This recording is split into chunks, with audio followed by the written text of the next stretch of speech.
What is up, everyone? Thank you guys for all tuning in. I am getting myself ready. But if you guys don't know what this is the HYLLOS scrimmage. It's a PUBG Mobile scrimmage, and we're about to get everyone in the room, as you see, up there, somewhere up there.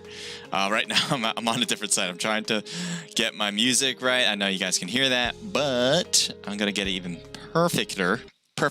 That's the word that I'm using today. I'm also going to be looking at YouTube, Twitch, and Online Arcade, right? So all those three chat places. If you guys let me know about anything at all, I will be the one to talk to you guys for sure.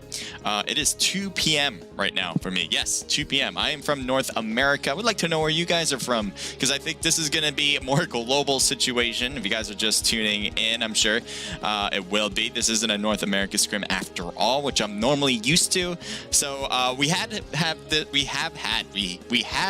yeah, I guess that works. We have had this scrim before, and what I saw was pretty amazing. There's some really good teams out there. I really like the use of throwables. Last time we had this scrim, I think that's what a lot of teams that aren't from North America do very well, is the use of pretty much everything, not just your own gun bullets and, you know, being quick with reaction time, but also being able to think methodical about what you want to do, what you're trying to accomplish.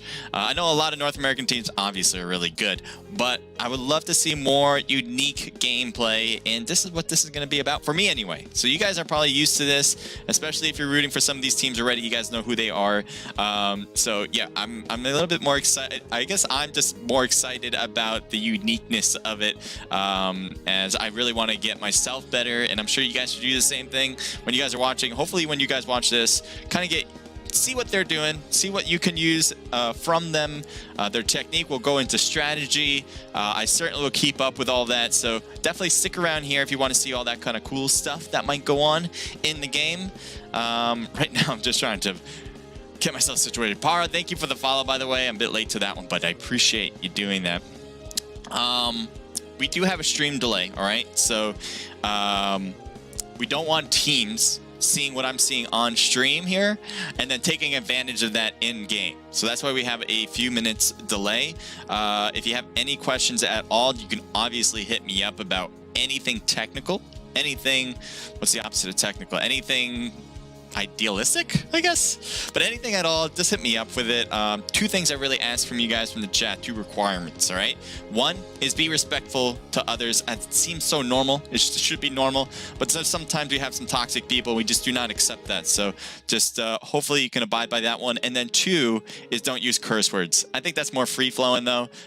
Just make sure you watch your language. That's all I ask for. That's more of a personal thing. So if you guys can do that, that would be super awesome. If you do enjoy, make sure to leave a follow, subscribe, and if you're watching from YouTube, make sure to leave a thumbs up. That would be awesome for you, and yeah, I'll be keeping an eye on all that, trying to see who's following me and who's writing in the chat. So if I'm not doing my best, apologies for that. Sometimes I don't even get the notifications, but hopefully I would say 80% of the times I do. And the delay will make that longer to get responses to you guys, go back to you guys. All right, so keep that in mind as we go along. Cool, you guys set? We got 4 minutes before we begin. This one is 1:56. I'm assuming we're gonna start exactly at 2 p.m. because that's when the start time is supposed to be. And if you guys are competing, let me know. Let me know who you guys are rooting for. That would be super helpful for me too. I would love to know who is watching and who you guys are thinking is going to win. Thank you.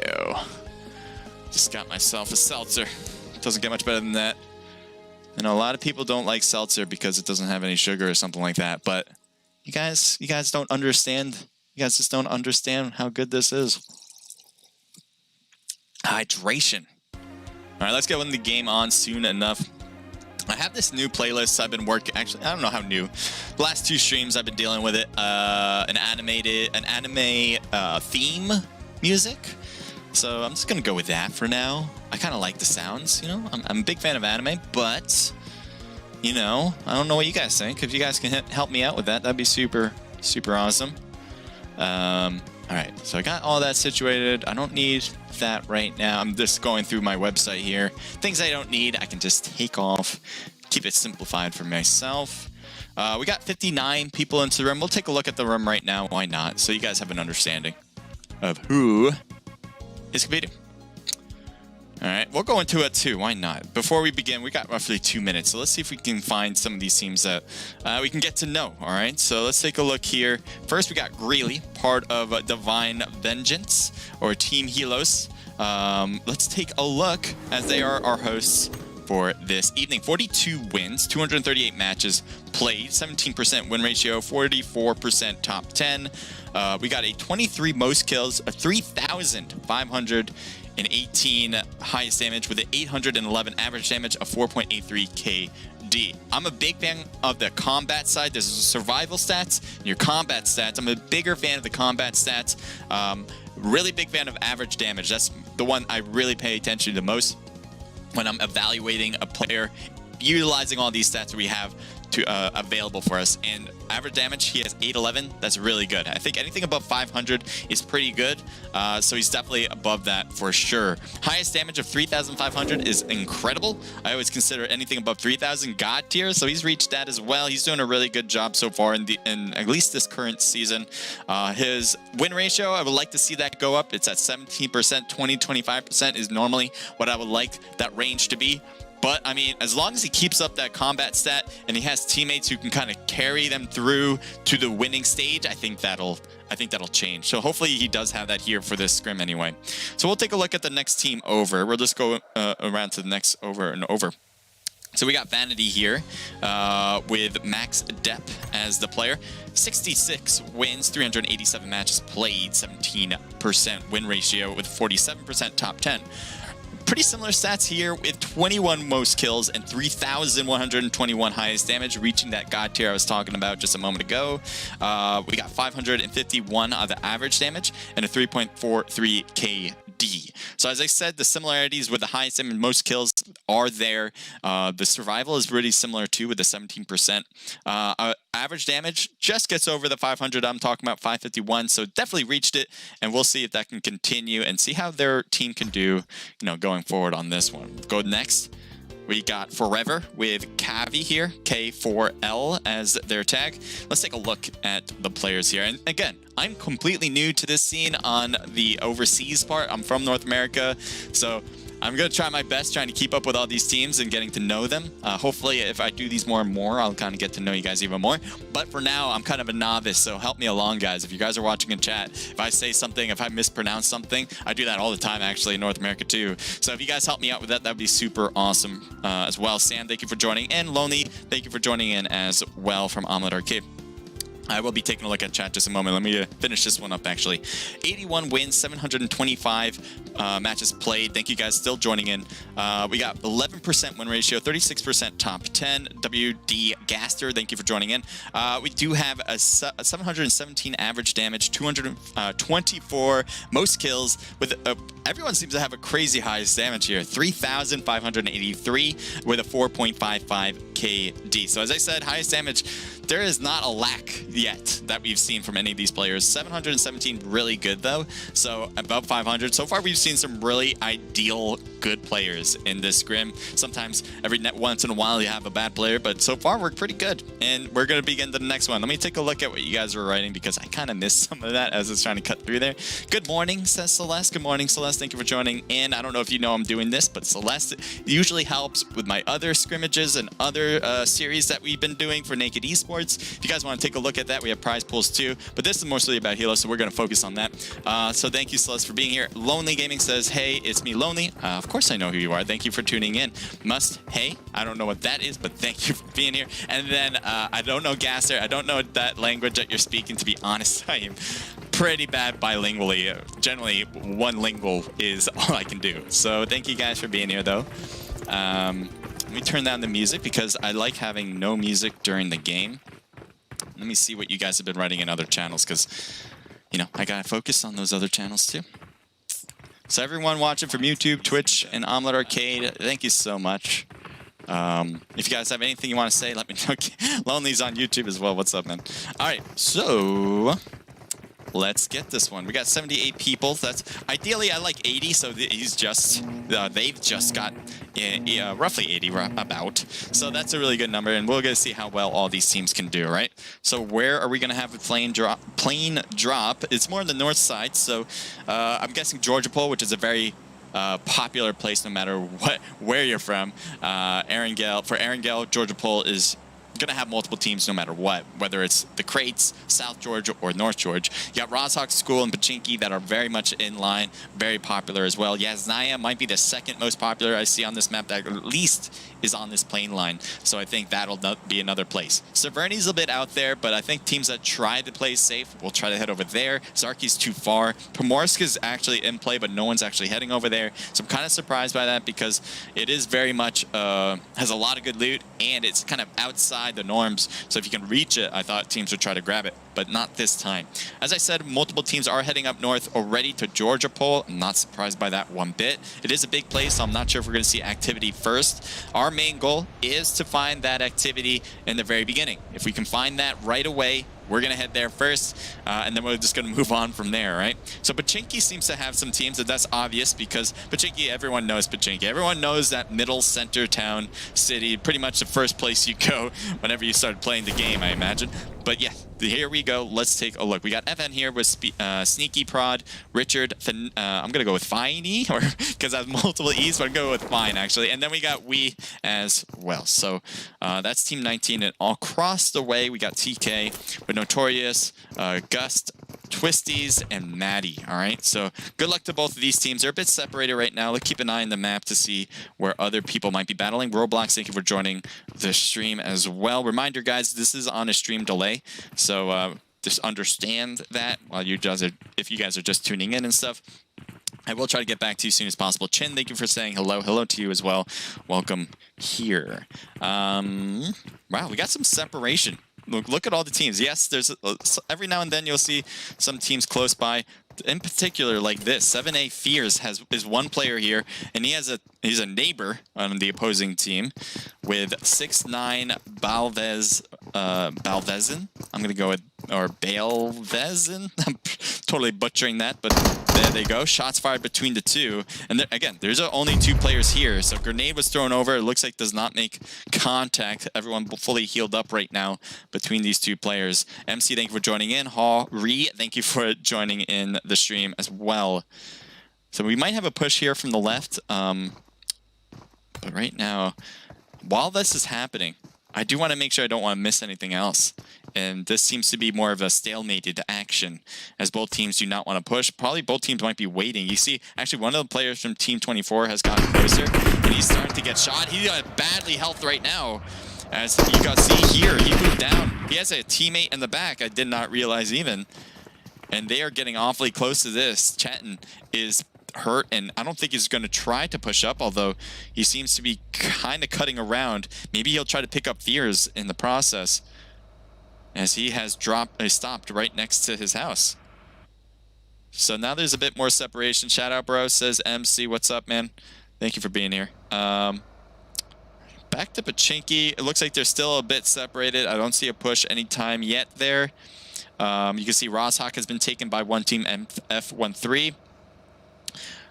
There's two people in two different towns looking kind of close. You can see definitely PH Veins is looking across the way, and maybe he'll find Chromos on that side. Let's see if he's looking. If he's looking, he can get some easy shots, but it looks like he's having a hard time. There he goes. He sees him easily now, and he should be... Oh, did he make noise? He might have made noise, and that's why he's looking. I think that's the case. He made a little bit of noise over there, throwing smokes. What an indicator, because I did not see Chromos take any shots. And so, oh, I think that was a smoke. So good reaction to see. Maybe he did spot him as he was peeking for a moment there. I didn't think he did. But that is one hell of a recognizing enemy there. I thought he was going to be knocked for sure as he was crossing the field. But no, he is going to be safe for now. Thank you for the follow, the detoxination. That's what I want. I want detoxination from my stream, right? You guys are going to be that type of people. I already can tell. I can already tell. Team 13 and Team 8. These are still the similar teams, but they're separated. So far, we've seen a lot of separated squads. None of them have been taking any damage, as far as I can tell. So far, 2 people have died, which I have no idea where, but they have. We got Buzz, Yennefer, Aaron, Pew Pew, and Yadam. I like Pew Pew. That's awesome. And it looks like they're heading to continue to loot around South Georgia Pole. Still 13 and 8 are close, and you can definitely tell that they are weary against each other. So far, there's a car cutting around. It looks like his teammate is there, Katana. Is that Saitama? Saitama is getting hit hard. Luckily, kind of getting around the bend here. Got to turn left, and there, I think he's got a little bit more hiding spot there. He stops in the middle of the field. I don't know if he realizes how far they are in total, but he doesn't want to risk it. As you can see, he backed up behind the little hill there. There is a knock player on this side. It looks like Fears is going to go for the revive on Professor.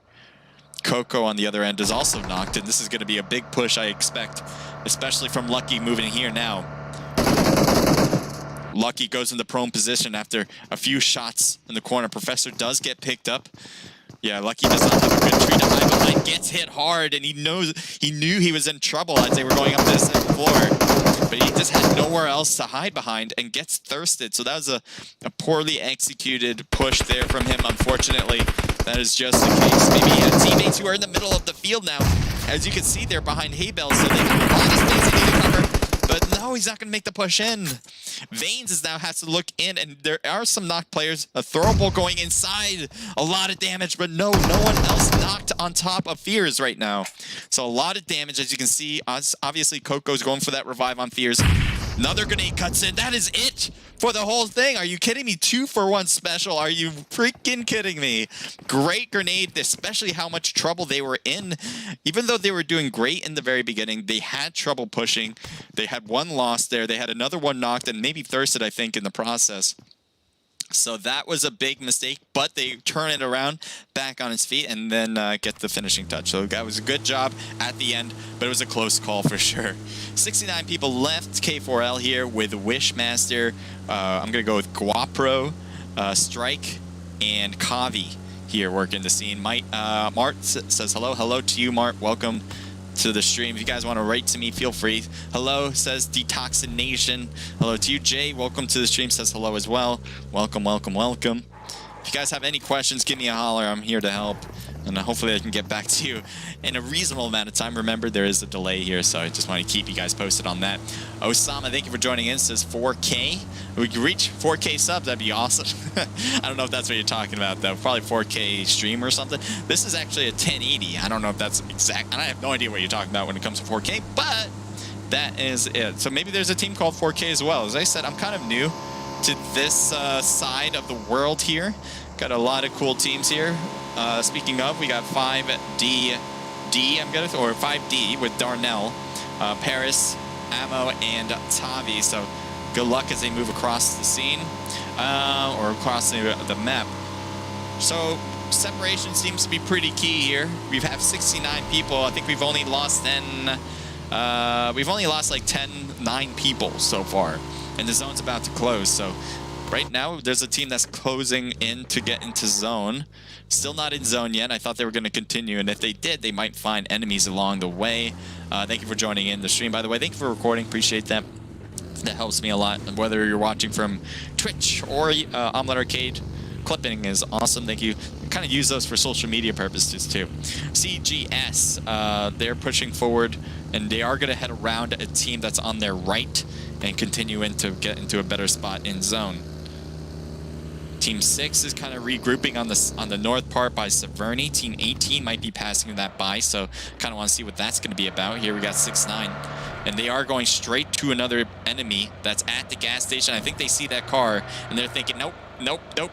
Yeah, they saw the skin car, and they're like, that's not a spawn. That is not a spawn. We're going to move around it. And instead of moving around, they're moving around one player. Ooh, they're going back for him. Oh, come on, come on, come on. No, go left. Yes, attack. He is a 1v4 situation. This is your time to shine. One knocked. I think they got a knock across. Yes, they did. But they also have been knocked as well. So Scream needs to get revived. This is a good time to get revived, though. I don't think VNT can really make a push here. Their cars are not going to be equipped for that. They're throwing some smokes. The problem, obviously, for both teams is that they're dealing with the blue zone. And I think this one... Oh, he got knocked because of the blue zone? No, he didn't. I thought I saw him get fallen down, but he just went up to the next part. So you have someone giving cover fire through the smoke. He's not getting knocked out yet. He wants to grab his stuff too, and he does get taken down. Luckily, he gets right behind the car once again, and he does not get shot in the feet either. That car is staying alive. Good. They need to make sure they get cover from it. Looks like they're getting a bit surrounded. You can see here THRN trying to shoot from the far side. A lot of damage on Logic, and he needs to heal because the blue zone is here. It shouldn't be hurting too much, but it certainly should be putting on some damage to be weary of. So he has an M4, 4x scope. He's going to continue to try to peek this. And the fact that they hit the car behind there is not optimal right now. It looks like they did smoke it, which is a good idea. And the one player here, Logic, I think they're all deciding to head out or maybe to push forward. I'm not sure exactly what their gameplay is. But right now it looks like it's more of a regroup than anything. The rest of 6-9, I'm sure they're happy with that kill. It did come at a price of damage and their car being shot up a bit too. There should be another car here. There is, so they might grab this one as well since they smoked it out. Maybe grab two with 2 people. That obviously would make sense. We're going to move on to the next spots as we may see another battle soon enough. Team 5, they're in a vehicle. I'm wondering where they're headed to. If we can follow along without glitching a lot. Toxic, thank you for joining the stream on Omelette Arcade. Thank you guys for all being here. Alright, so they're heading straight across to try to get into a better spot in the zone. There's Shark in his car. And I wonder if Crash is going to get shot at. Yes, he will. No damage hit on him yet. The car seems to be covering a lot. The Buggy's a good car to have as you drive by a player. But there's another hit on Crasher. And it looks like he is off across the bridge. I don't see extra shots being taken unless it's the teammates that are getting hit. There's Real trying to get the hits, but not really making contact as they're just cruising along. Trying to hit it with a DP. There's one hit there, but that's about it. That's all we're going to get to see. And they're not going to prevent them from going across the bridge. It was a good attempt. Very limited risk while they were able to put on a lot of gunfire across the way, but no hits that were threatening to the enemies. Here's the rest of Team 5 here. Crasher was the one that was most damaged, but he's probably already healing up through this process as he's made it to these houses. Jimmy, thank you for joining in. Where do we go? Well, all these teams seem to recognize where they need to go. Jimmy says hi. Hello. All these teams are rotating well. You know, they're not getting unexpectedly hit at any point right now. We still have 63 people, so there might be some long-range shots between teams so far. But as people are driving, they're kind of doing it in a limited risk way, and that's what you want to do. You do not want to go into a high-risk spot if you can avoid it. You know, output your best and minimize the worst. I know that sounds obvious, but you know, some people don't quite know what that even means and tries to do it. Anyway, one soul here with shots fired. He got onto the roof. They know there's an enemy across. It looks like he has a Kar 98, so if he gets a good shot off, he can really change this flow. He's looking toward Ghost's house. Doesn't seem to be able to see it though. So Brooklyn trying to find a shot as well. He has an M4 with a 4x scope. He had a mini as well that he was using. I think he just switched his 4x to the M4 though. Ready to auto fire and hold the recoil down, I imagine. Yeah. It is still a big zone. This is the second circle. So it's not that surprising that there's so many teams left. Scrims, compared to Classics, tend to have people who are trying to stay alive longer, tend to hold houses longer like this. It's not crazy, the idea. And Classics teams tend to be more aggressive because there's a lot more bots out there. There's a lot of people who aren't in the esports scene, obviously, that like to play just for fun and may not have the skills that a lot of these players have that put the time and effort into getting better. So that's kind of the difference here. And when that happens, teams kind of understand that rank points become a big part of the game. And so you need to stay alive. Yes, you want to get kills, and you're kind of hoping to get kills possibly at the end when everyone's kind of converging. But for the most part, you can see people are trying to just keep teams away from them and hold their spot. So that's very much expected right now. Heading over to Team 14 as they're trying to rotate into new zone. They're going to head to another team on their right now. Let's see if they try to pass by. Brooklyn's right under him, and he flies over him right now. He's going to stop. Why?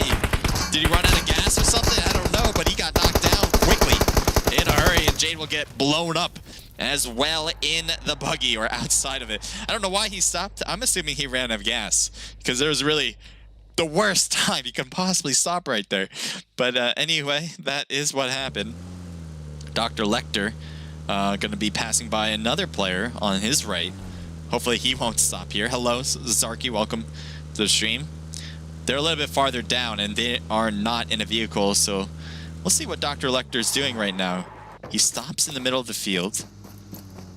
I wonder why. Maybe he wants to come to his teammate. Yeah, I guess they want to go together rather than separate.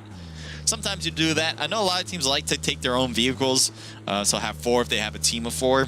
And that makes a lot of sense for defensive purposes wherever you stop, and also to mitigate risk. If one car blows up, you still have other players. But there's a big positive, obviously, with having a passenger. That's to shoot back at teams that you're passing by. You want to be able to do that, I think, for the most part. So having 2 cars, I think, is a good max in my eyes. But teams like to do other things, and whatever works for them works for them. That's what makes PUBG Mobile pretty great. PUBG in general, Battle Royale games in general. One strategy does not cover all. You can pretty much try a whole bunch of different things, and whatever works for your team best, you should probably go with that. There's no cookie cutter answer for everything. Anyway, I-8 looks like they're backing away from zone as they might have realized that they were going right to an enemy side and heading around instead. Maybe even to pick up their teammates here on this far side. There's Evil Boy possibly going to get picked up from their teammates. CGS links here with the rest of his squad. Harami is already knocked out. So it's a 3-person squad. Prism is rotating around right now. Sonia, Ellie, sorry I'm mispronouncing. Ellie, Revi, and Jade going toward new zone. They're heading straight toward ruins. I think they're going to go around it though, because there's really no point of holding that corner, especially when pretty much you can expect there's going to be a team at ruins unless you want to kill them. That's a whole different story. But I think they want to go right past all these players and try to find a more central spot. DTF Grill. We've seen this team a few times. No kills for them yet. They did pass by a few teams to get here in the first place, very early in the game.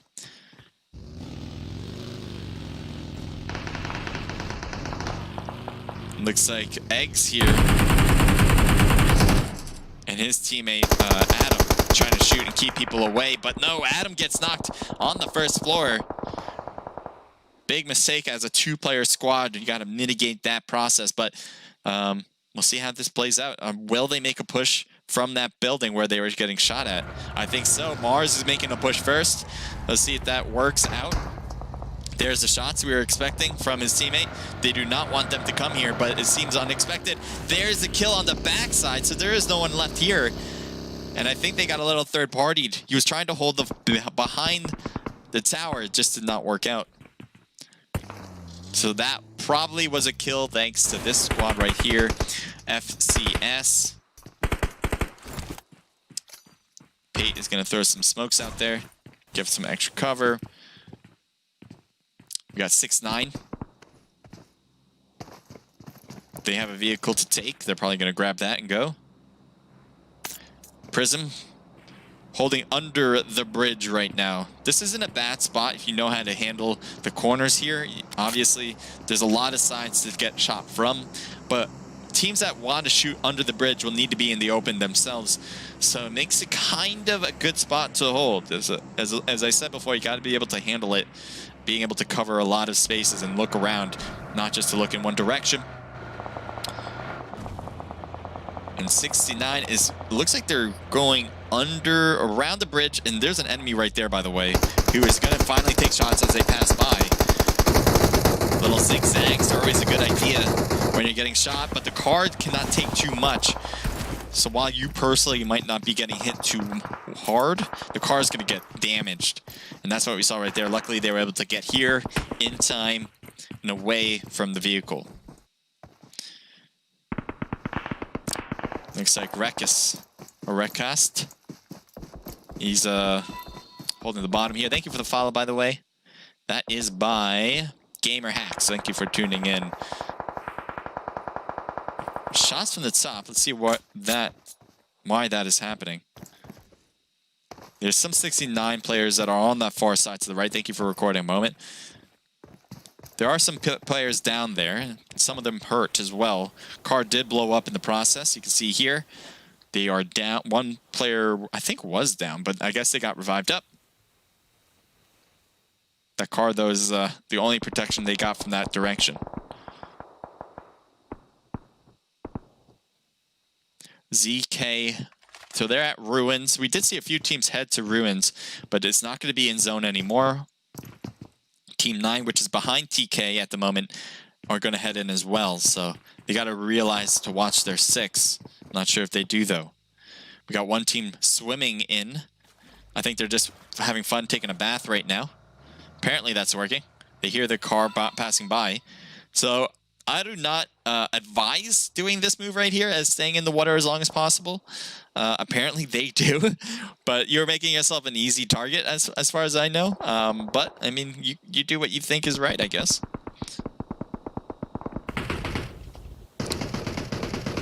Looks like Quidset is in the shed. Might be able to take some shots across, but they're going to go in a car and leave this spot. There's enemies in multiple directions as they drive, and I think this is an excellent position to take. As I said, you still have to watch out for those people swimming across the way, but for now, this seems to be fine. They do have enemies that are right here and under the bridge as well. Or one under the bridge, one swimming under the bridge. Nice shot on Razor as he takes him out. Trying to get to Thirst as well. No hits there for that, though. Grenades thrown in their direction. Should not make contact as it went too far across. Grenades over would be perfect. You can mess up and either be short or too long. That could work. There's that throw. They're trying to get to the far one. Well, I thought it was going to reach, but no, does not take. Razor getting people who are swimming across, and there's a lot of damage going on there. Ray. There's only one person up there. Sonya gets taken down. FCS gets the win, but there is still one player who's just saying, hey, don't worry about the rest here. There's no one else here. You don't have to look around. I'll just be chilling here, trying to heal as it goes. And obviously, FCS is being very cautious. They know they got an instant kill. I'm kind of surprised they're continuing to look back, but they do have that. So maybe they heard Seoul Brooklyn. I don't know, but if he can figure out a way in, because I'm sure he's running out of health. Let's see how many he's got. He's throwing some more smokes up.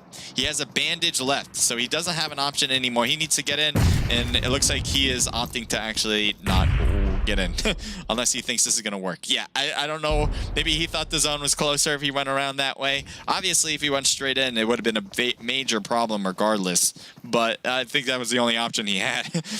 Anyway, FCS now has this whole side to themselves. They will need to move into the next part of the zone. We do have DTF Greel as he's by himself now. His full squad turned into one. We'll see how that plays. There's enemies cutting the closer. There's Gus. Gus taking a ton of damage. Well done from Greel. Able to handle his spot and even get some damage across to other players.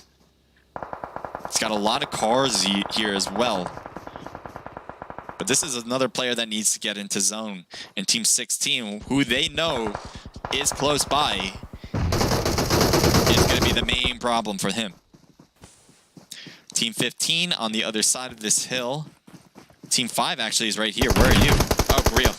Greel, no. Greel was actually taken down from play zone. I think he might have gotten another knock. But he will not get any of these kills, even if they died right now. He would not be able to get those kills because his whole team is out of the game. It would just go to nobody. FCS, BRK. I was going to say all 4 of them are alive, but no, Shark is out. So here's the three of them trying to work together, staying close. The next zone, a lot of time, man. I haven't seen anyone get favored by the zone yet. Team 7 technically has zone right now, but I think they had to make it here first. You see all these cars are here, so yeah, nobody was getting major favor. Good shot on Striker. Can he continue? Almost one more hit was all he's needed, but Striker will stay alive. He is knocked, so never mind. He will be taken down. I thought he was just about to get away, but that grenade definitely would have taken care of the rest. Look how perfect that nade was. It was right on him, maybe an inch away from his box.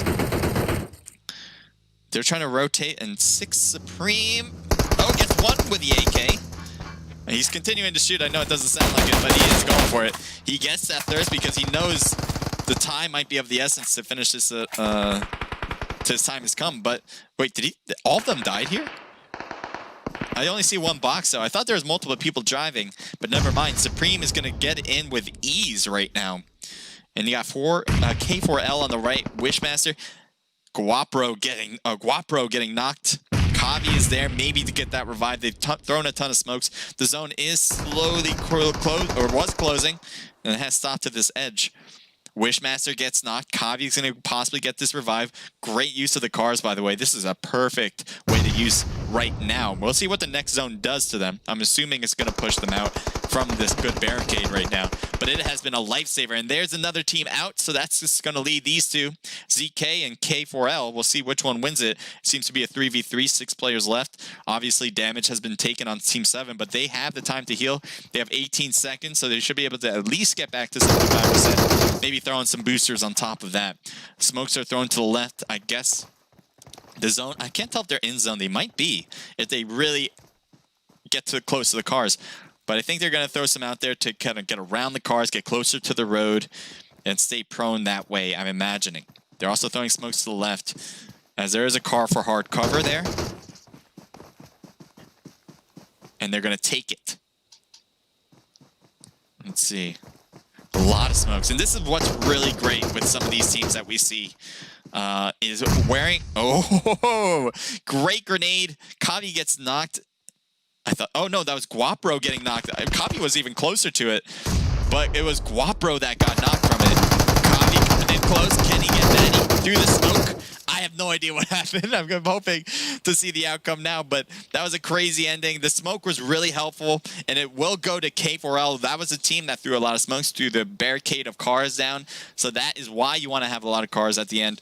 Great gameplay there. 5 for Kavi, 4 for Strike, 3 for Wishmaster, and 1 for Guapro. So that's going to be a great team total, actually, of 13 kills, double digits, first place. It doesn't get much better than that. We'll see if they can hold it, though, for the rest of the scrim.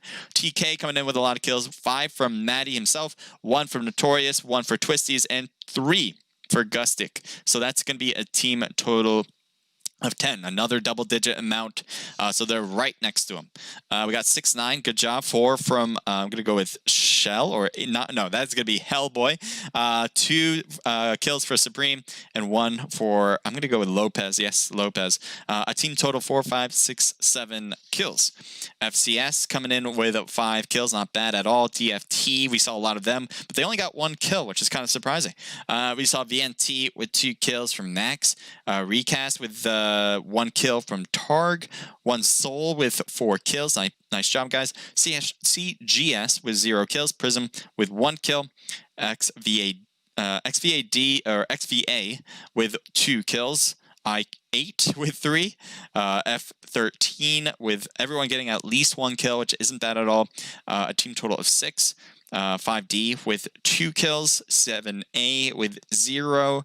PH has a lot of kills, actually, for coming in 16th place. They have 4 from Veins and 1 from Katana, making a team total of 5. EGS with 2 kills. Buzz coming in with 2 kills as well. FN with 0. And C coming in with 2 from Fears. So that is match number 1. We're going to be continuing on. Darko, thank you for the follow. I appreciate that. JJ Harps, welcome to back to the stream. Hello to you. Let me see. Lower graphic settings to improve gameplay smoothness. No, I don't want to do that. I like the settings I got, but we'll see. Let's see. Did any of my settings change? Lopez, thank you for joining in. I wonder if you're Lopez from the game. And yeah, and keep that. I'm gonna keep that. Alrighty. So if you guys don't know, I am H Crusader. I'm part of Naked Esports. We host our own scrims, but right now I'm going to be streaming this scrim. It's a pretty good one so far. I love, as I said, to seeing new things, and all these teams are new to me. I'm from North America, so if you can understand that, I'm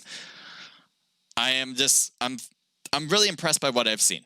There's so many good things that I think a lot of teams, no matter where they're from, should take advantage of this. One thing in particular, as I mentioned before, was the throwable usage. I think the ratio between how much you should carry with the amount of throwables you should have, I think that percentage should go up with a lot of North American teams. I think we're just so used to shoot first, not shoot first and ask questions later, but shoot first rather than to throw first. I think that is going to be a big help no matter who you are and what squad you are in a lot of cases. And it really saved a few times, not just at the end there where you want to stay cover with barely any cover left. You want to use that in multiple cases, especially when you're pushing a house. Throw a grenade up there, even throw some smoke really to mix things up, make some chaos up there if you really want to make things difficult. But it also helped when we saw a team that they thought they kind of be easy push. They had 2 knocked. There's 1 person left up top. Instead, though, they kind of got stuck out there in the middle, not making the quick push right away. But with their throwables, with their grenades, they actually got a 2-piece and finished things up. So, why am I? Oh, my charger's not on. It's like, why is my charger not in? But yeah, let me make sure I get into the next rim so we don't have any issues at all. But yeah. Okay. Let me make sure. So, Peric is throwing me the codes. And then I'll get back in as well. But how are you guys doing? I hope everything's good. I saw a lot of activity from Ahmed Arcade. Thank you guys for doing that for me. Appreciate it. You guys took a lot of captures. I like that. That's awesome too.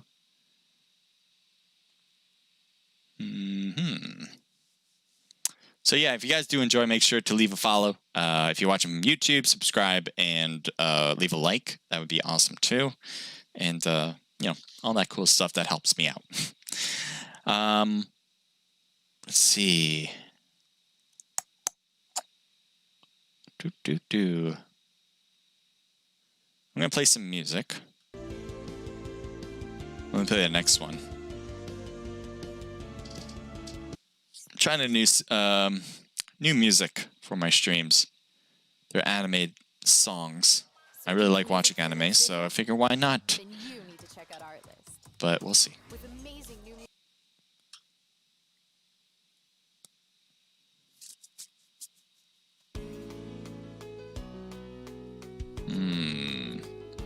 Oh, let me bring you guys back over.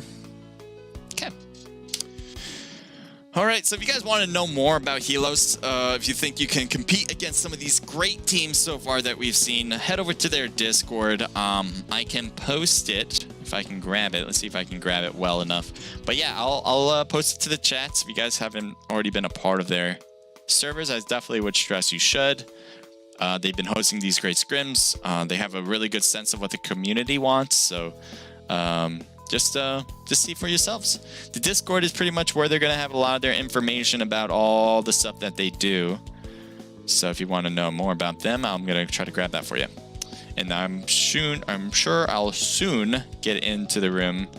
He just sent me a message, so I'll be getting in soon enough. Let me just get this link for you guys. There we go. And if you guys want to hit up my Discord, I think the stream will be posting every now and then, but it's also going to be posted on my profile, on the About page, on the description. We have our own scrimmages that you can compete no matter where you're from. Highly recommend it because, well, we're hosting it, Naked Esports. But yeah, It's a great time. I think we make it like more of an event where everyone kind of gets involved and engaged, and you might have some fun with it. I imagine you would. Not only competing, but joining the stream and all that cool stuff that we kind of bring to the table. We have a prize pool of cash in US dollars. I don't know if that affects you guys, but as long as I can send it, as long as we can send it, we'll be able to get cash prizes over to you guys. But that's all from Naked Esports. So I don't know, HYLLOS, I don't know if they're doing a prize pool. I could be wrong about that. I don't think they are. But if they aren't, and you want to do prize pool stuff, you can do Naked Esports events. Those are on Fridays. At 8 p.m. Eastern Standard Time. I don't know what time it is for you guys. For the most part, it might be a little too much, but you know, never know. Okay. Again, he sent me a message, so let me get myself into the room. That would be great. Cool. He has the codes up for myself, so I'm gonna get into the room. This is a closed event, so don't go into the room. I don't think I have to hide this from you, but if I do, maybe I should. Yeah, I will. Just in case. So I'll be right back.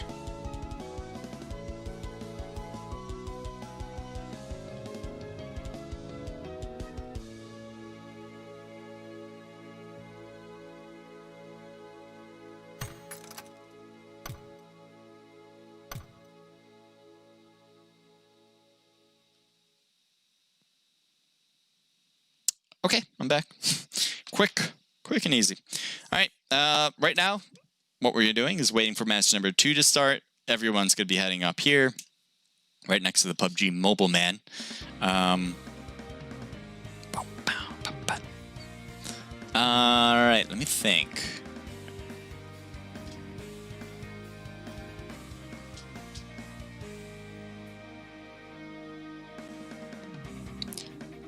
If you guys speak a different language, feel free to write that in here. I might not know it. I'll try my best to decipher it. But if you can understand English, which I guess you would have to, if you have if you want to use a different language in this chat, feel free to do that. As I said, make sure to be respectful to everybody, and to at a very much minimum be respectful, and then to not use curse words. Those are my 2 requirements. So just try not to be disrespectful is the main theme there.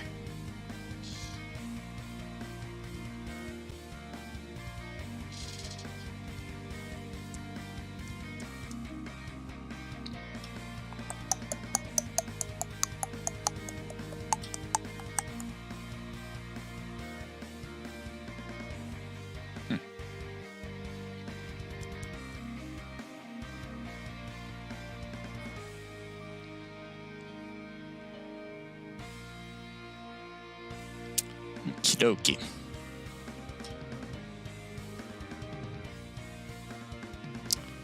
RPG Mouse, welcome to the stream, buddy. Havoc, thank you for joining the stream on Omelette Arcade. If you guys are joining me on other streams, I appreciate it. If you guys write to me, I'll know that you've joined. Otherwise, if you follow, I'll know. But I can't tell once you join the stream. So only Omelette Arcade for some reason. I wish I could do it for all of them, but that's just not the abilities yet of technology. I don't know why. Twitch, you would think Twitch and Omelette on YouTube, they would have some sort of system where it would give you like a quick notification. But they don't. I don't know why. They just don't.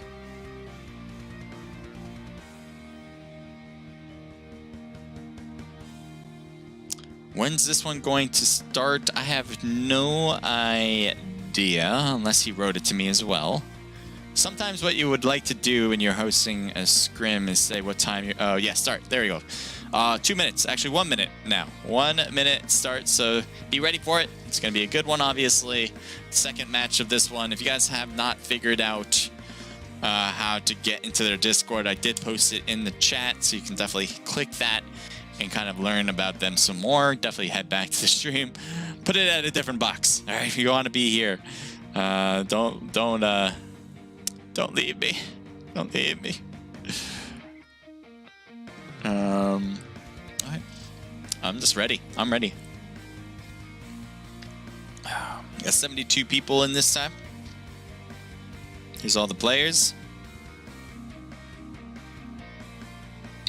some really good players. I mean, I don't know much about the scene, as I said before, but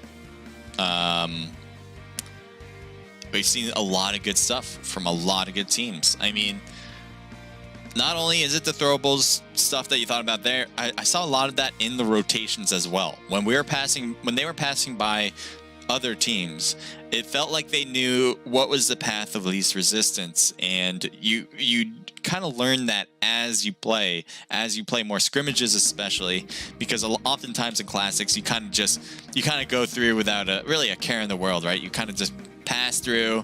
If there's a team that shoots at you, typically as a comp team, as an esports team, you kind of realize even if they get on top of you first, you kind of feel like you can put your guard down and start working from there and then take them out. But in this event, which obviously has an advertisement, which I don't want right now, typically esports and these events, all these teams are really good. All these teams recognize what other teams are trying to do, getting that other degree of thought process, not just what's best for myself, but what's best thinking from other people's perspective, trying to go against me. Does that make sense? Kind of like a little game theory.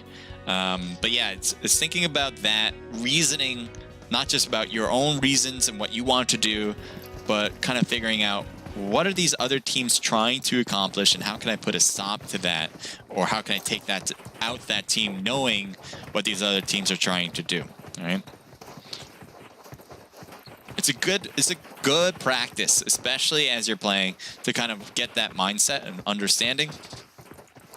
And especially when you know how to execute it. That's obviously the next step, which I think a lot of people with their gameplay, it's always important to go to training rooms and just kind of overall get a lot of shots off, figure out the best way to move around the map, all those good stuff. Anywho, Miramar's next, obviously, as all these players are ready to go. Let me know who you guys think is going to win this one, all right? A lot of good stuff from the last match, but I want to know what you guys thought, or what you guys think about this upcoming one and who you think is going to take the gold, not just for the whole scrim, but for this match. All right. So this is the Eastern plane line. I always say this, Miramar is always best for all teams to head on the west side. You have a lot more options on the west side, especially if it's potentially has a diagonal move that crosses Los Leones as well in a way. That would just be optimal. But this is going to be really tough. You have Camp Military, which is really out of the way, and I do see one team heading there, but typically teams don't drop there because they're just not used to it. It typically isn't in the plane line in general. You got the Cruz del Valley that is in play, but it looks like a lot of teams passed that. El Azahar, I'm really surprised about El Azahar, actually.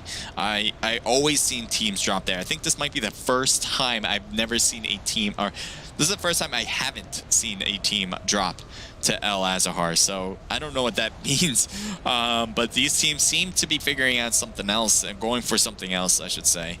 Maybe they're, you can already tell, look at this. Only one team has went to the East Coast, or East Coast for you guys, East Coast so far. All these other teams are trying to head out west, maybe grab a vehicle and go farther out so they know that wherever they drive to, it'll be safe. But yeah, that seems to be typical in scrims as well. I don't know if that's typical in classics because I don't get that information, but obviously if a plane line's on the east, plane line's on the west, or whatever, teams typically try to cross map it to the other way, if at all possible. It's not that surprising. It happens very often.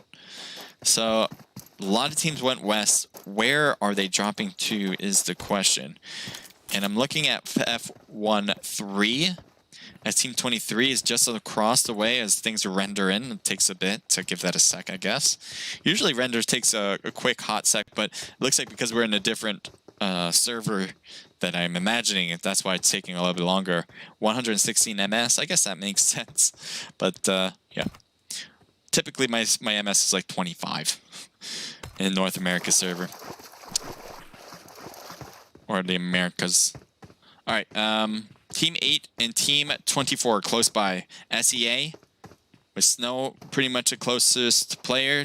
We got Chetan and Snaps, part of 7A. They are really close to the enemies here. Their teammates are a bit farther back. You can see them there now. So I don't know what that's going to mean. Maybe those teammates in the back can get some longer range shots that they will not be expecting. Fears has pushed forward quite a bit. I'm sure they can hear each other now. That's probably without a doubt. I don't know how they're going to play that, though.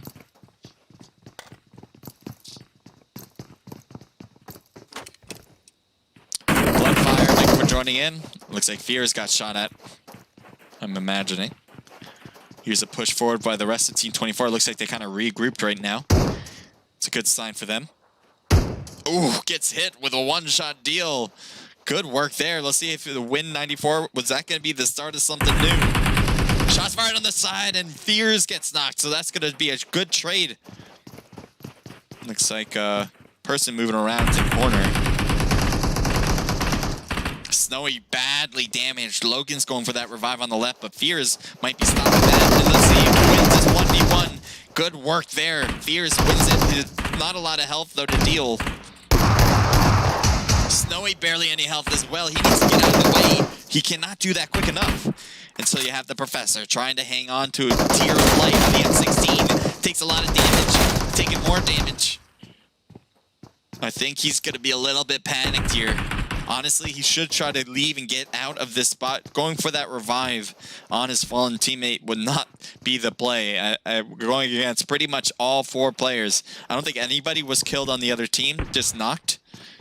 And so Professor trying to get out of harm's way, continuing to rotate back. He's trying to loot too, but I think you just need to keep moving, man. I know you want to grab a better gun. The M16 isn't a great weapon for close range. And so as this is going to be going on more and more, you're kind of hoping to get 1v1s and get out of the way. You do have a mini as well, so I guess that'll work too. Oh, he still has the M16, so he just traded. He has a mini and an M6. Oh, good. AK. That's probably the best weapon you want. But still, the damage is going to be coming for sure. Look at all these players. Good hit there. You only needed a few damage points.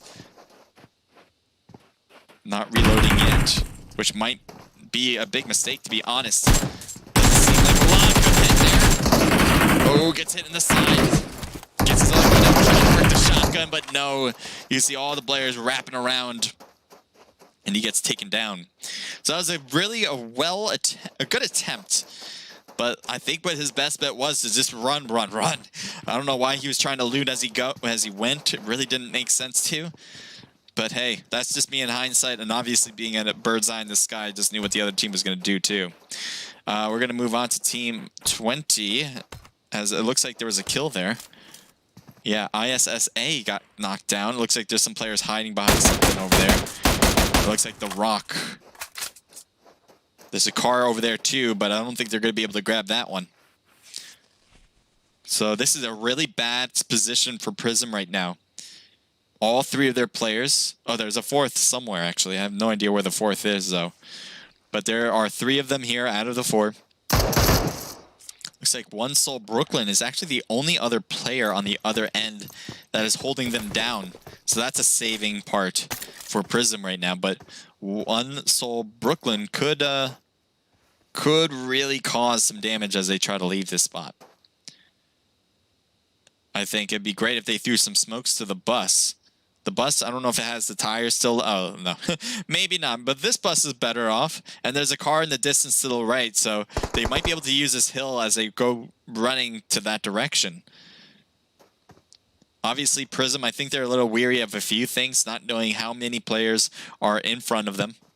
If they knew there was just one, I think they would make it a good even deal to just make a bolt to the right, or to have one person go to the right and peek against Soul Brooklyn, who had been shooting them at the same position. I don't know if they're trying to blow up that car first. There's a smoke to the next bus over. Jade's looking down at Soul Brooklyn, but backing away too. Anyway, we'll see what else is going on just so we don't miss anything. So far, good separation for most teams. There's the shots. Brooklyn's getting hit hard. And Brooklyn will try to get to some defensive positions. There's the car that's getting out from the smoke. He needs to shoot at this man. Was able to get a good amount of damage, but that's about it. Look at all this. Everyone was able to stay up to 75% health for the most part. Sonya actually at 50%. So 1v4 right now. This is bad for One Soul. He really needed to hold that team there. The fact that they're able to push this close is going to be really tough to win this one. We'll see if he can do it, but Sonya right to the left, wins it, but Brooklyn barely any health left. Jade, all he had to do is really touch him with a bullet there, and that'll be it. Ooh, what happened there? Prism hits Prism. Revy blew... what? Revy blown herself up, or himself up? I don't know what happened there. But we'll get revived nonetheless. Just holding on to that grenade too long, or maybe thought throwing it out there was the case. I don't know. But I guess no harm, no foul for the most part. I8. They're getting into... Are they still in zone? Oh, they're in zone. Enemies close to the left on top of the hill who can easily look down at Reaper, but they're not quite shooting down right now. And it looks like they're going to park it in this garage. One Soul, I think, was closing the gap. So here's the rest of Prism. I don't know why Revy hasn't gotten healed up. Maybe he doesn't have anything left. One Soul, they must be angry about this. Obviously, they just lost Brooklyn from Prism. So ISA, or yeah, something like that, was already taken down. So it's a 2v4 scenario. But if they can surprise them with some a knock here and there, which Revy is already knocked, so maybe they already took shots. I just didn't hear anything go off, though. Here's a longer range shot, that third party, and Ellie comes in from the side. Had no idea.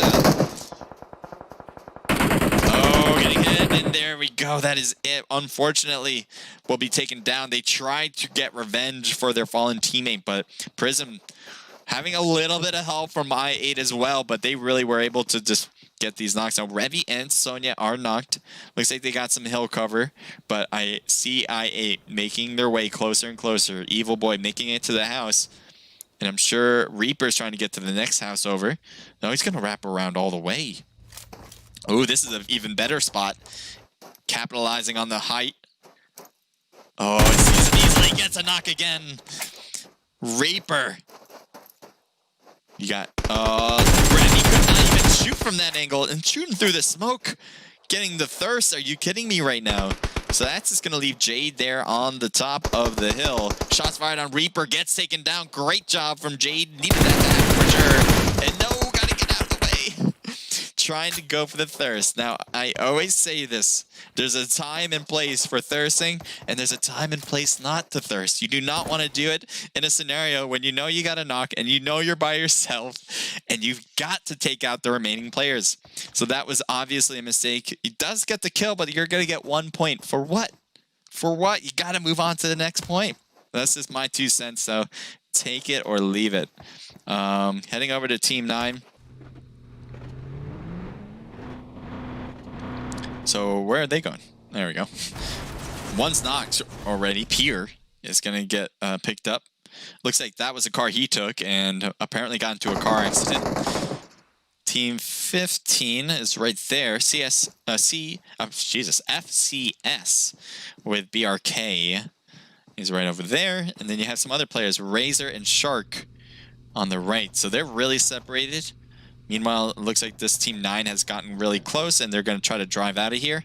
Seems to be okay. They're just too far to get these good shots on this vehicle, I imagine. And off they go. So no harm, no foul for that for sure, as they were knocked. One player was knocked, and they got the revive and got out of there. On the north part, we do have ENT fully squatted up, 0 kills. Why is everything... I mean, I think it has to do with the different server I'm dealing with, but things are just loading up a little late. It's fine, though. I think you guys are able to get the gist for the most part.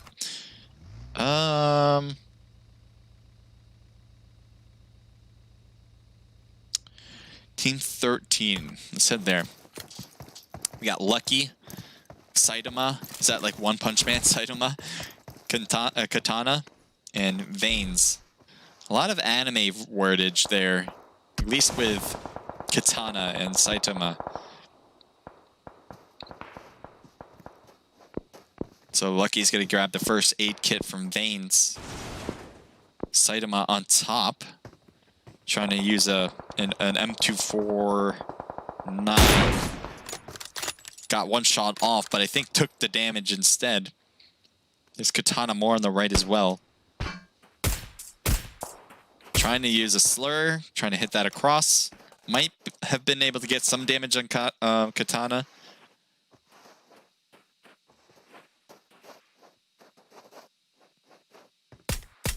Yeah, a lot of teams taking each cliffside and shooting at each other like a triangle. Wishmaster hoping for this VSS to make contact. He's so far away that they won't know where that bullet's coming from unless they can really figure out the trajectory, but they can't hear the shots coming after him. They can just hear it land. Oof, unfortunate. Those hill glitches, man. You see that he was perfect. Lined up. I thought he was going to get a good hit, but unfortunately, you know, the desync on these, or I don't know, the hit, whatever you call it. I'm going to go with the desync on these hills, man. Makes it tough.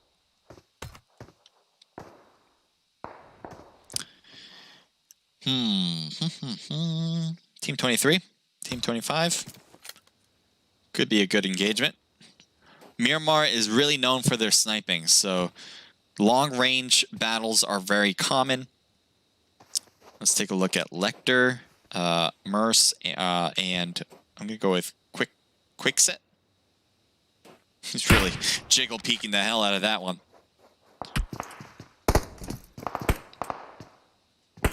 Let's see if he can see him. He's having a hard time really spotting that one out. The door's about to be blown off, by the way, and he's got to be careful not to be exposed to that corner. So that's a good idea, I think, in that scenario. Blow off the door so they can't hide when they're trying to peek it through a different window. So Mars is up there, trying to make contact with an M4 4x scope. It's going to be tough, though, to handle the recoil from this angle with that distance. But it is possible.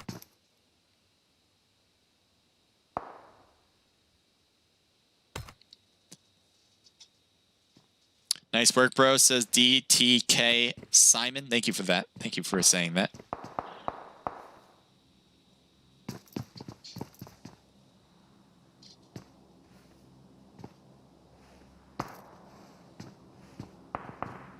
There's a whole set of enemies up top as well for Team 7. Team 23, as I said, they're doing a great job. Merce actually has to be the most careful, though. I know he's doing this crazy jiggle peek motion, but he has to be the most careful. His teammates are farthest away from him. And if he gets knocked, his teammates need to figure out a way around this this hillside without getting hit or knocked from Buzz. So that's just one thing you have to be cautious of when you are the flanker. And whether he knows it or not, he is the flanker in this spot right now. Vane's just getting into zone. It looks like they're going to play it safe and go for the shed to have some hard cover while just holding the edge of zone. Shots fired as he's trying to get some hits on Guapro. Wishmaster's up there too, but it looks like he backs away on top of the hill. Looks like Lucky and them just drove into the spot, getting hit hard. Lucky staying alive, but lost a lot of health. Katana losing a lot of health as well. Will need to get healed up and does to 75%. Looks like Vanes has made his way here too and has crashed the spot with the rest of his teammates. Katana taking the building. Looks like will have a spot to kind of stay low and maybe shoot from as well. Good hits there. Well done using the 6x scope against Quinset. Quinset was alone over on that side. Does have a teammate with Merce on the right. Got a closer range battle, it seems.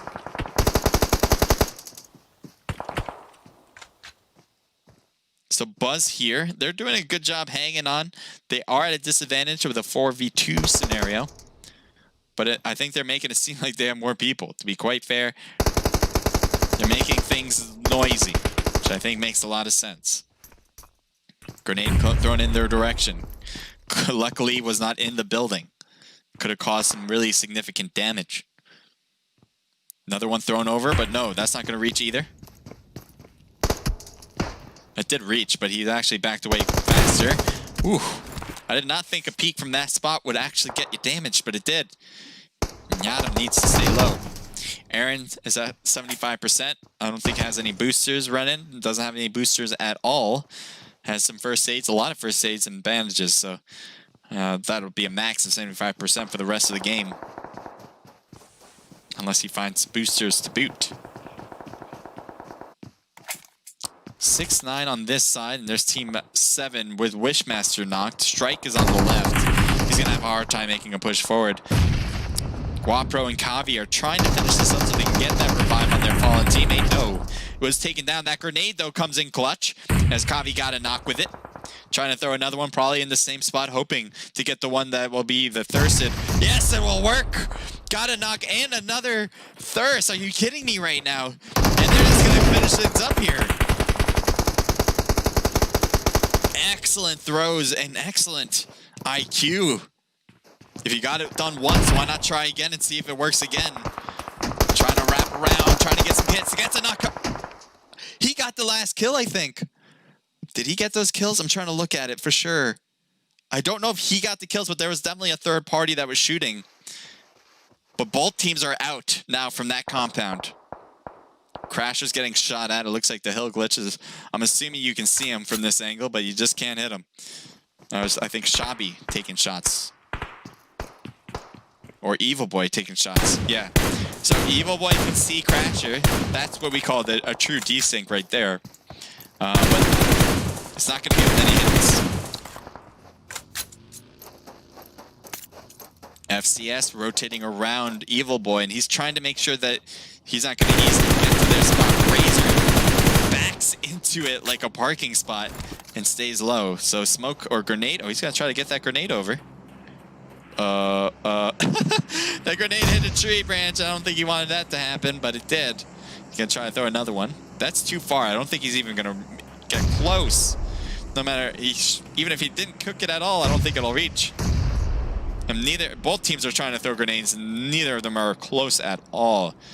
So I think it's a good idea for Evil Boy to leave this spot. As a flanker, if you get spotted, you want to try to rotate out of there, either back to your teammates or to another flank position.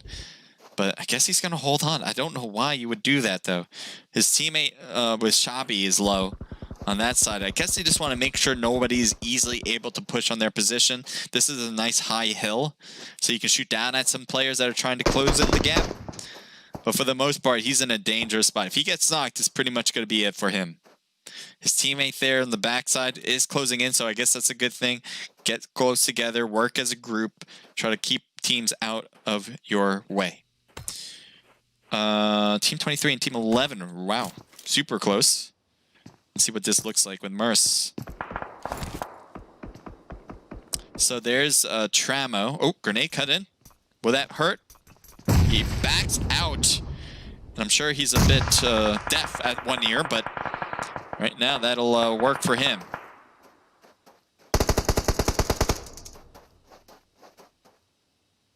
So Tramo on the obviously the two-story building on the left. Mars is going to try to throw a grenade in. Does that hurt him? Oh, it did get him, but it wasn't cooked long enough. And he does take damage, unfortunately. If he just held on for a few more seconds, that would have been some devastating blow. That would have been a devastating blow for sure. But now you can see he's putting on bandages. Lucky. And that's why cooking the grenade is so crucial. Heading over to another side. Wow, trying to hit that long-range shot.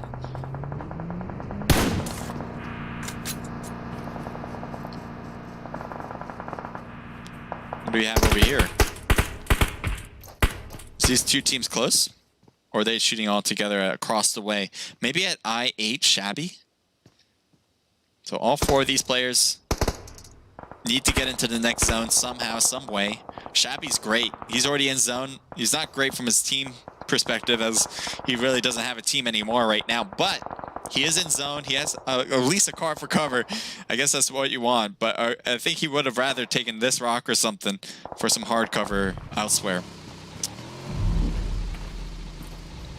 This damage, the damage from this zone is going to be exponential now. So they need to make sure to get in no matter what. Just cruise on in and hope that they don't get taken down on the way in. And look at all the gunshots from multiple teams.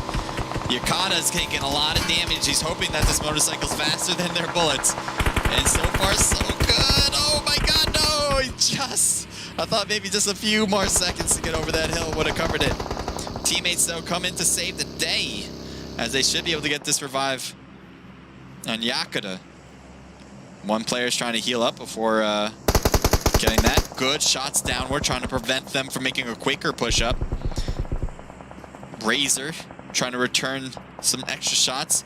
Ammo trying to throw a grenade over. We'll see if that is devastating to this side or not. The other one's trying to throw grenades too. What? Oh, there it is. There's a knock. But it wasn't from the grenade. Razor actually got shot. One more bullet.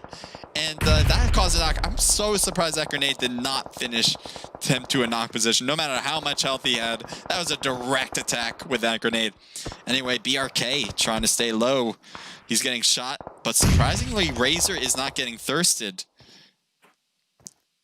And I think he's going to be able to get this done. Unless they make a push forward too. Another grenade cuts in. Did Razor just get knocked again, or was that not a pickup? Yo, that's a molly. Molly just flies over their heads like a fireball of flame. More grenades cutting in. Teammate was knocked out thanks to Father Time. And BK is starting to rotate in because he needs to also figure out next zone. Head to the top. We'll take a look. TK trying to get some long-range shots with the Kar 98. One of the best type of guns you want on this map is a bolt action, and he's got it. A lot of cars up here too. They're also working from a position of height that is nice. Trying to get Tavi down with these extra bullets. A lot of damage, and there it is. But Gus takes a knock. Katana is knocked or Yakata is knocked. Ammo just getting into zone. Seems to be in a safe spot for now. Lost both of his teammates though. So he's going to have to do this solo. RHD lucky. He knows enemies are up there, and he's just trying to prevent them from peeking as they're trying to heal and throw these smokes out. Smokes are going to be necessary here. Good job getting that one off.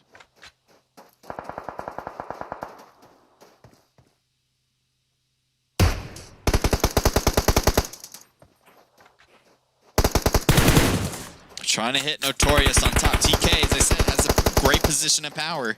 They're on top, and they're able to get down to wherever they want to go, whichever angle they want.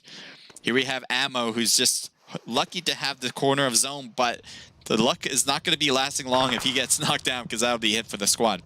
Twisty's in that car. Will Ammo take shots? He has to think twice about shooting right now because he doesn't want to be spotted. Fear's on top, still causing havoc. And Lucky could not survive any more hits. These hills are not great. Katana trying to shoot across. The blue zone's overcrowding Fears. It's going to overrun Katana as well. It doesn't have time to heal. It's got to move in. Trying to finish this one up first, but heal up too. No, gets taken down from the long range by TK. 3 teams left. TK, all their players still looking good. Some taking damage, but there's Maddie knocked actually as well. 2 teams left actually. Trying to just stay in zone, but already has second place. If he wins it, it'd be a miracle. If he doesn't, he's going to have some good rank no matter what. Yep, gets taken down. We did say from the very, I don't want to say very beginning, but when that zone was closing, TK had the great position already, and so they really capitalized on that. It's something you should be doing as a squad. If you have advantage, take advantage of using that. So anyway, 4 for Twisties, 8 from Notorious, 1 for Gust, and 2 for Maddie. A huge team total there of 15. So they're looking really good for that rank position and kill spots. 7A with 5 from Fears, 3 for Chetan, 1 for, I have no idea how I'm going to pronounce that. And I'm going to go with Bold. I'll just go with Bold. Why not? And then Snaps as well with 2. So a team total of 11, another double-digit count. We got 5D here. Good job staying alive. Ammo trying to hang on as the rest of the team got knocked out with 3 kills as well. PH getting 7 kills from Katana. 1 apiece there, except for Lucky, which is a team total of 9. FCS with 5 kills. Recast with 1 kill from Targ. I8, wow. 3-piece from Reaper, Evil Boy, and Shabby, a team total 9. VNT with 1 kill. We got XVA with 4 just from Dr. Lecter. Well done. CGS with 2 kills, or 3 actually, 3 kills. EGS with 0. HLS with 0. Buzz with 0. 69 with 2 kills from Lopez. K4L with 2 kills. Prism with 5 kills. Nice job, Jade, with 3 of them. 1 Soul. We saw a lot of them, actually, but they weren't able to get far as they got 0 kills. SEA with 0. F13 with 1 kill. And then FN with 1 kill from Sneaky Prod. Okay. So that's match number 2. We're halfway done. We got 4 matches total, so don't go anywhere for that. If you have any questions, keep me posted on that. I'll try my best to answer. Yeah, let me let me see if I saw anything. Coco, thank you for tuning in on YouTube, leaving a bunch of hearts. I appreciate that. Thank you for the support for the scrim as well. DM Diablo, welcome to the stream. Says Tazona Jekpika Opravdu. I'm sure I mispronounced it, but I try my best. I'm assuming you're writing nothing bad, so I figured I could say it. But something about the zone is something. The zone is something. I'm going to go with that. Something with the zone. I can read zone. Nah, I imagine. I'm actually not 100%. DTKS says, nice work, bro. There's a lot of good work from all these players, too. I mean, as I said, I really enjoy watching what other regions are doing. And so when I watch something like this, like I have a clear understanding of how North America teams kind of rotate and how they think in ways, because I watch them all the time. I have my own scrimmages. You know, we're not a monolith, but for the most part, you get a sense of how North American teams play. And so when I watch other teams from other parts around the world compete, you kind of get a sense of what they do differently, and if that is better or for worse, whatever it is, it's something that you want to think about. Especially if you're a comp team, you're trying to get better as a squad, kind of learn from these, you know. And I really do think that teams can learn a lot just from watching scrims like this. I learned a lot from this one already. The throwables are a huge part on this one. Being able to utilize your vehicles the best way possible. We're not always seeing teams really close together. We see teams, at least in this one, have degrees of separation where they can at least see each other, but also get different angles against other teams and give information to the rest of the team so they can kind of figure out a best path forward. So, yeah, I really liked it. I really did. So we'll see more, obviously, going into match number 3. But before that, I got to get myself into the room and, yeah, all that good stuff. It's going to start at 23. So we're going to start in 7 minutes, 5, 6, 7, 8, or 8 minutes, roughly. So be ready for that. I'm going to get myself in the room right now. Thank you for the follow, by the way. I'll shout you out in just a sec, but I'm going to get myself in. I also, again, want to hear how you guys are feeling. I know for you guys, it's probably nighttime. For me, it is clear as day as it can be. So, just in a different part of the world here.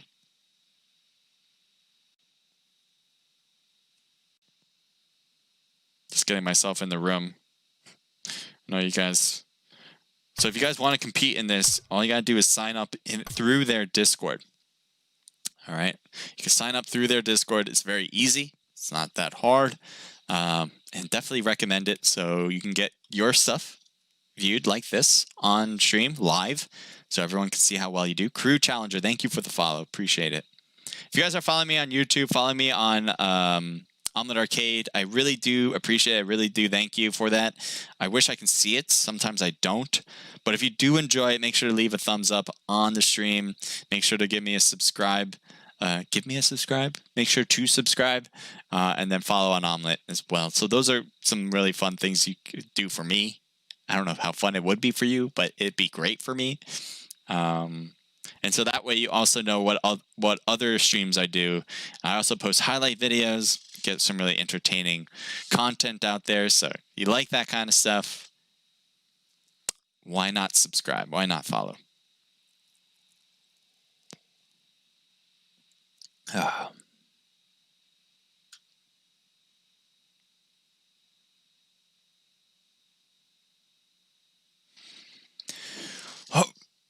yeah.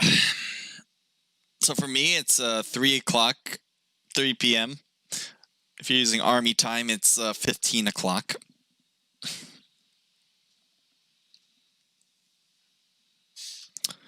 So it's bright. It's bright. Yesterday, I had a nice time at the beach. It's getting warm out. I'm really happy about that. A little PSA announcement. I definitely want you guys to stay safe. Typically, people who watch my content like this are typically on the younger side, so you might not feel sick from anything, obviously COVID being the issue. But you do want to make sure to just be careful, not for yourself necessarily, but for other people who you're close with, your family members, people who are susceptible to COVID. Even if you're not feeling it, you can have it and pass it to other people. And you don't want to do that, obviously. So just be careful for the sake of others as well.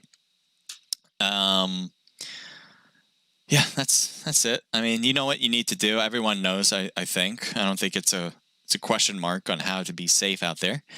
But it is something we all need to do, not just for ourselves, but for everyone that you care for. Okay? Just want everyone to know that. And yeah.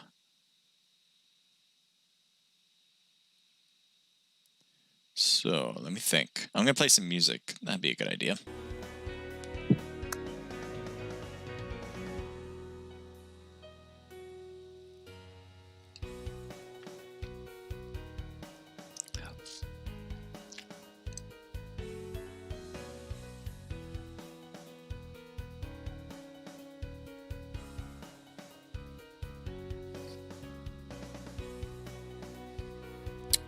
Keep in mind, I do have a stream delay, so if you guys are writing stuff or subscribing and following and you don't see my response, I hope you'll stay on long enough so you can see it.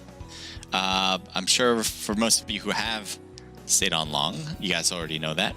But those of you guys who are just tuning in, I am using a stream delay. Okay? Excuse me. What's up with this song? I feel like it's going in and out. That's good. I need a stretch. Oh, yeah. It's a little here and there. I threw a baseball the other day. My arm's a little sore. That's what it means. I haven't thrown a baseball for like a few months until yesterday. My arm still feels like it's dead. Never try to throw out your arm on the first day.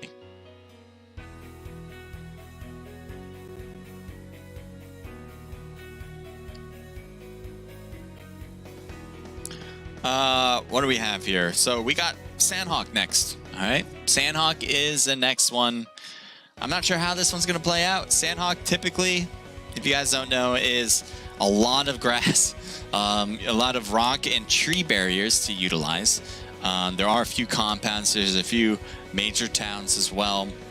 Boot Camp obviously being one of them. You have Paradise as well. Painan is one of my favorite places to drop to. So expect some drops there. But Boot Camp is certainly going to be the #1 hot drop. It's always the case. I've never been wrong before because it's always the case. If no one drops to Boot Camp, I would be really, really surprised. It just doesn't happen. Paradise is second, I would say, and then Painan being third. Other than that, you can go to any of the camps. There's Camp Alpha, Camp Bravo, and Camp Charlie. You can take those spots as well. So teams typically don't take cars in this one. So far, we've seen a lot of car users for Miramar. Saw a lot of car users for Erangel.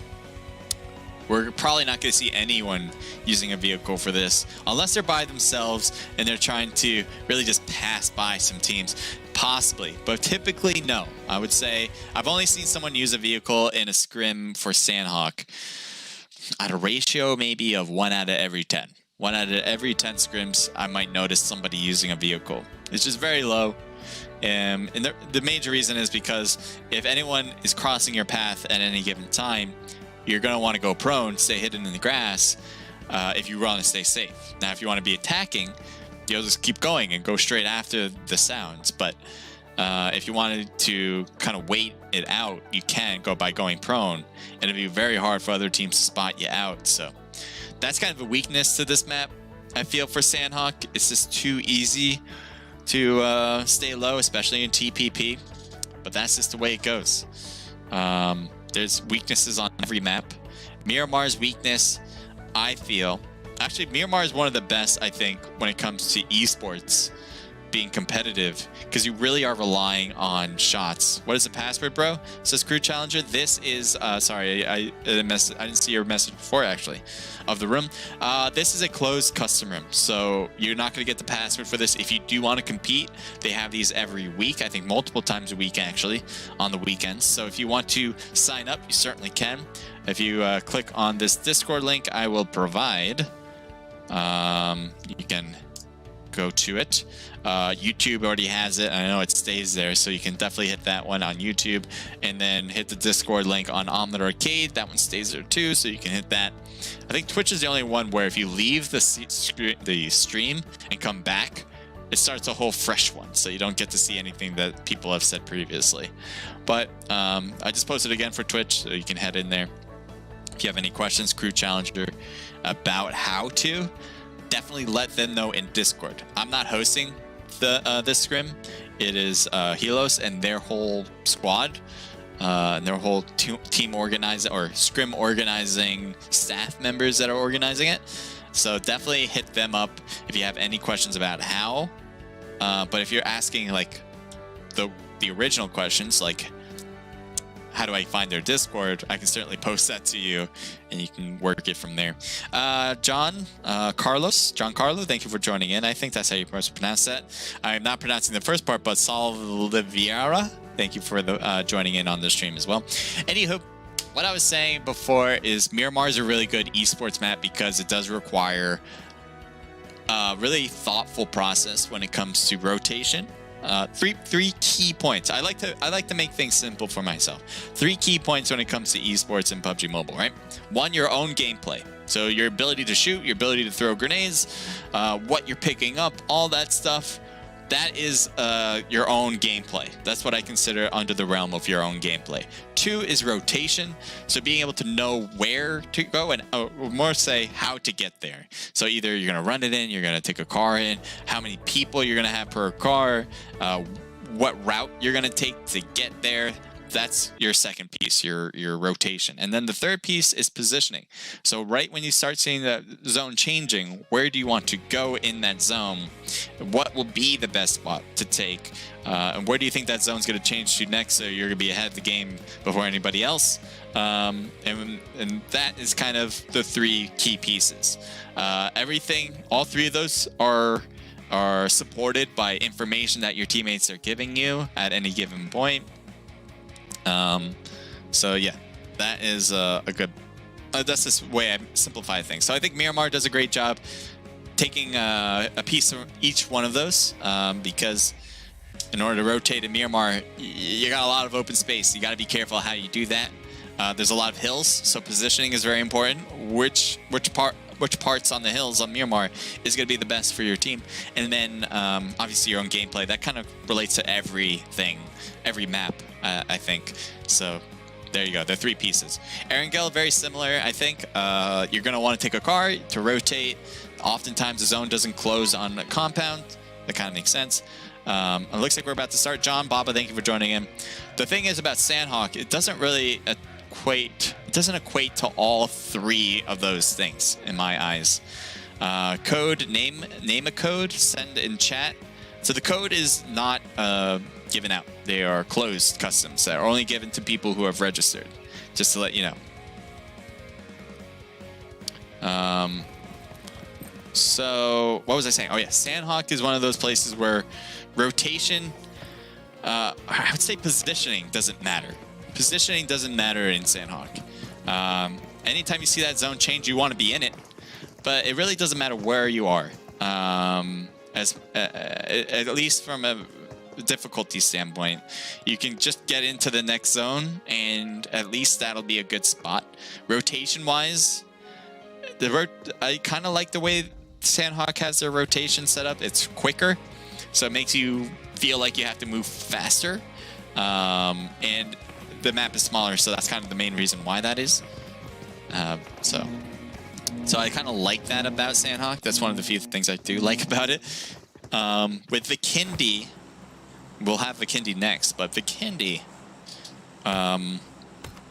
takes out positioning doesn't matter because there's so many compounds that you just take a compound and you're good to go. Rotation's very important to that one because there's a lot of open space to get shot from, and gameplay is always important no matter what. So I think Vikendi's better than Sandhawk, but they're right next to each other when it comes to competitiveness. Bootcamp is right under this playing line, so let's see how this goes, all right? We're all ready? We're all set? Let's do it. All right, so we got a few teams, I think, dropping toward Bootcamp, although no one seems to be heading straight there from the playing line, which is interestingly enough. One team has taken Paradise, one team taken Hot Tin, one team taken Cow. So maybe we'll start up Bootcamp and see how that plays for ourselves, right? As everything renders. Shots fired already. Bobby, or can't tell, but we have some shots already, even though I couldn't hear it. And Shabby gets knocked and thirsted quickly out of this game.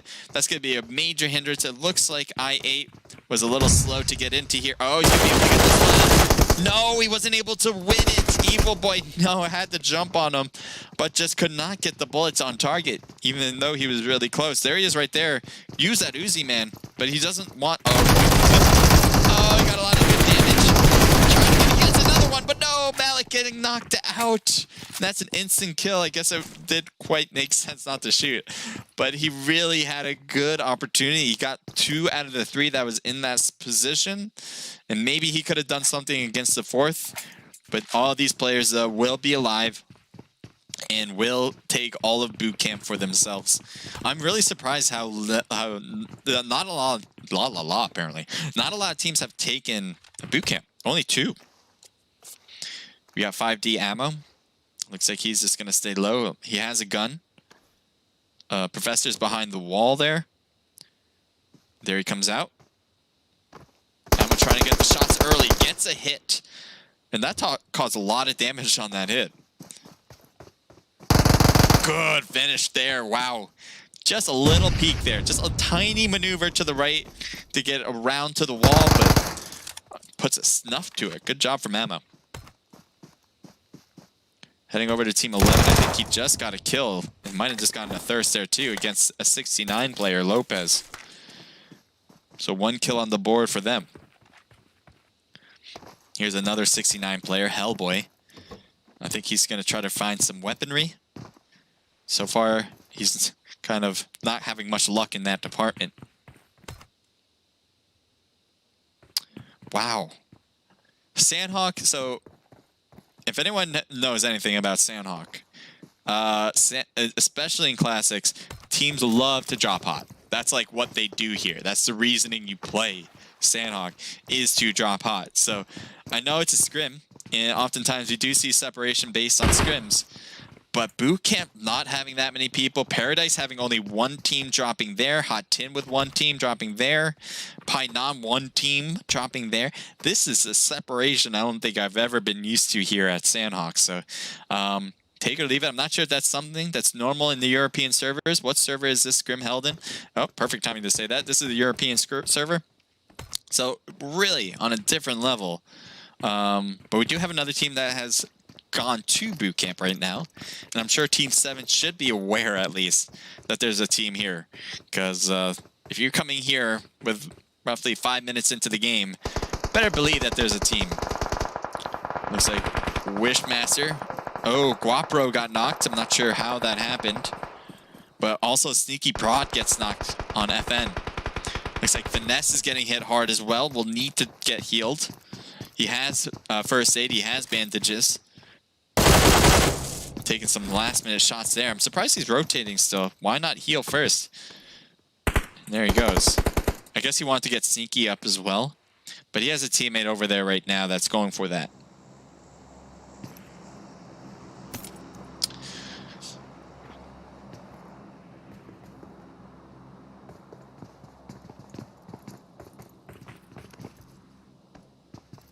So he's going to take the top spot there.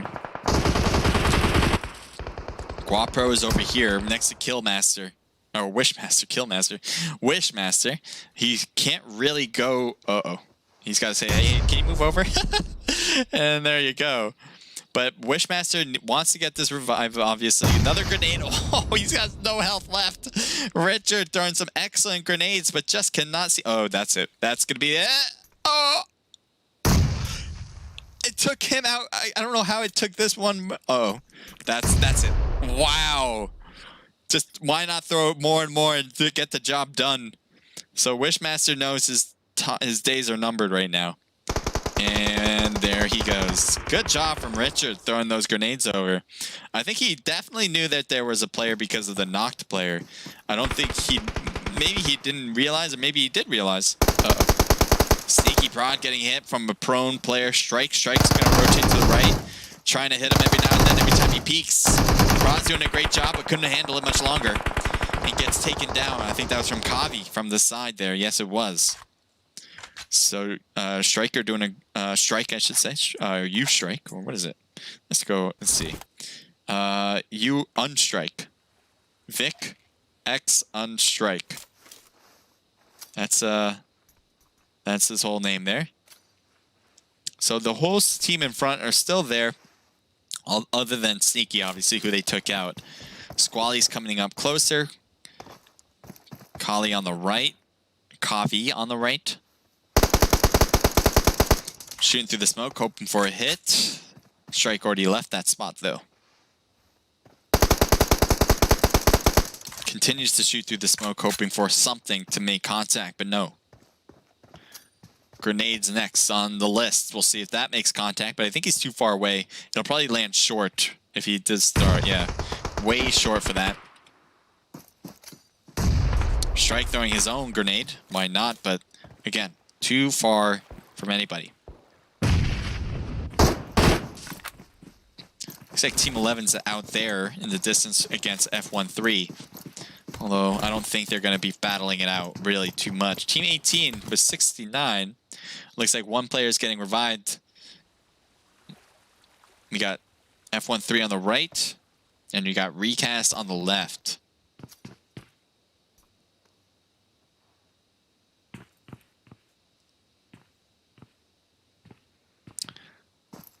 Salami. I wonder if F13 is pushing to... Yeah, they're getting closer. I wonder if they're just looting or trying to take as many houses. Or are they trying to push against this one particular player? They're looking around in that direction. Yep. Salami taking a bunch of damage. Staying low, though, for the most part. Trying to heal up, I bet, at this very moment. Yep, throwing on the bandages.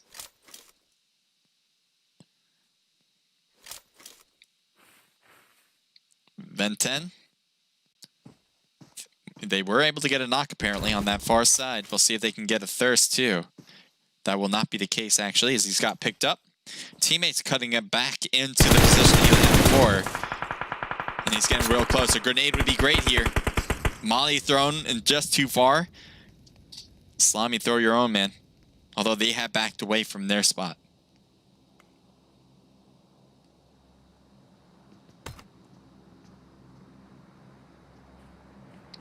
Team 20 and Team 14 are going to be really close. Let's see how that looks. So there's Prism Revi inside the building. Ellie's inside as well. Sonia on the left. I wonder if this player knows that there's enemies here. If he does, he's actually running into a problem. Although he's being cautious. I think he knows. He might have heard someone move, and that's why he's doing this. Sean plays. Thank you for joining in. Grenades were thrown, so I think that was against one. Against one, let's see, one soul. There's Sonya trying to shoot from this corner.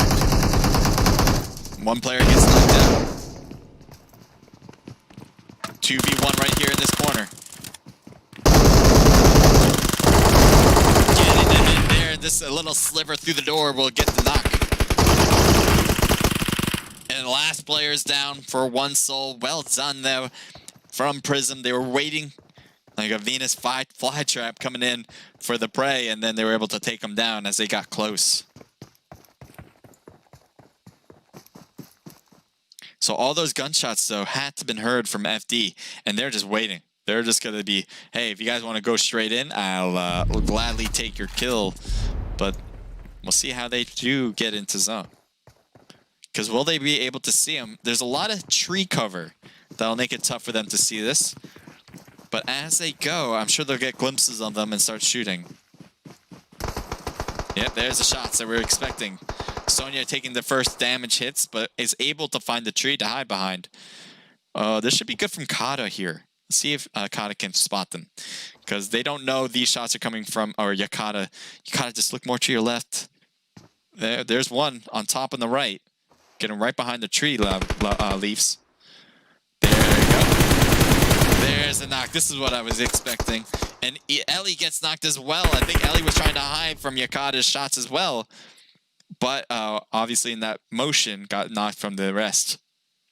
So Revi is hidden for now, but the zone will be pushing Revi out soon. I'm not sure what the rest of FD are going to be doing. Is Revi going to shoot is the other question. He will take shots. I don't know if that was a good idea.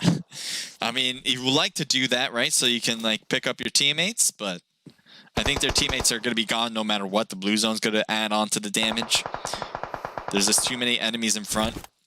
Maybe Revi can get some help from Pew Pew on top left from Buzz. But that seems to be a tall order to ask for any other team to help out with. Ellie is going to be knocked out. No way to pick her up. And they're still going to keep an eye on that. Obviously, Yakata. Yeah. Let's shoot at the rock. I think Yakata is saying, I want this kill. I'm willing to take some blue in order to get this kill. Revi is saying, I am not moving either.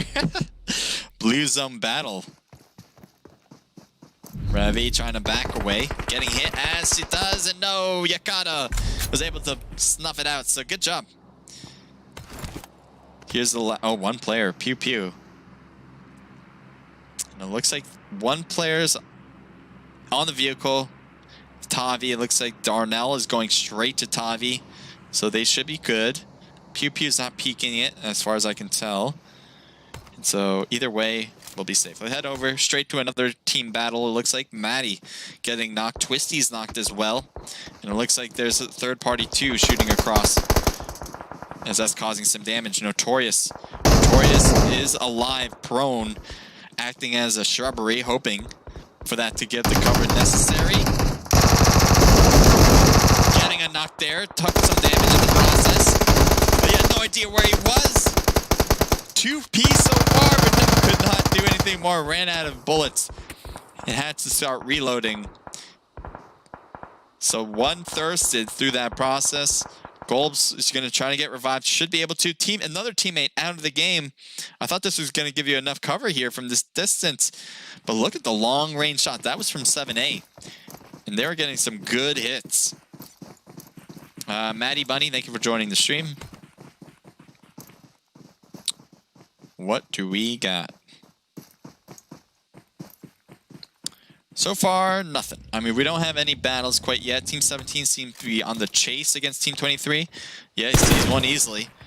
I don't know if he just shot a burst type of shot there, but he's now going to get hit by the remaining players. And I was like, why are you? But apparently something happened. Quizet is staying pretty good. He's getting healed up. Looks like bandage usage. Mars trying to shoot down. Quizet goes right back to the water, I think, trying to utilize that hill for cover. And Thirsted is his teammate, unfortunate. So I did think it was a good idea to shoot. I just think it would have been better to imagine that there's other players there too, not just the one player. And I think that was their downfall there. We got Day here. How's this finishing up? Looks like boot camp. Sort of like boot camp, maybe, if it shifts more to the left. But there's other pieces to this puzzle that we haven't noticed. FN Richard looking over across. There's some players on top of the hill, players on the bottom.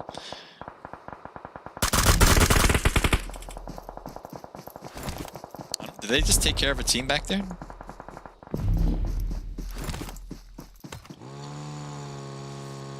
$69 players chilling in that blue, and it's going to take a lot of damage. He needs to heal. Oh boy.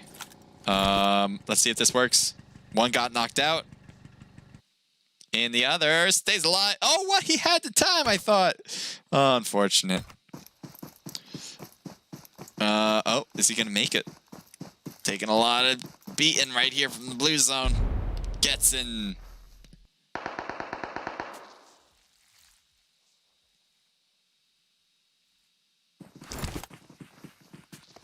Team 13's making a push.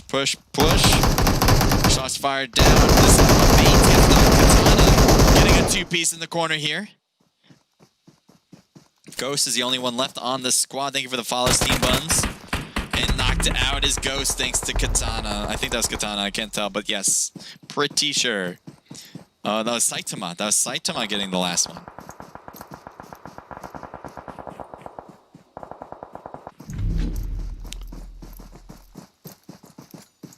Razor's in the red over there. The blue zone's overrunning. Gets healed up to 75% though. Enemies behind, I didn't even realize that either. Take a look at Razor now, trying to heal up as he goes, and you can see there 5D is close. Why are you going for P? I guess he just wants to pick up his stuff maybe. Yeah, scrap his stuff and go. Put on another first aid. Good teamwork there. Rather than just go rushing in. Gotta utilize the time to think about what you want to do next.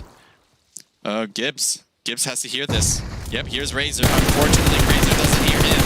It will be taken down easily.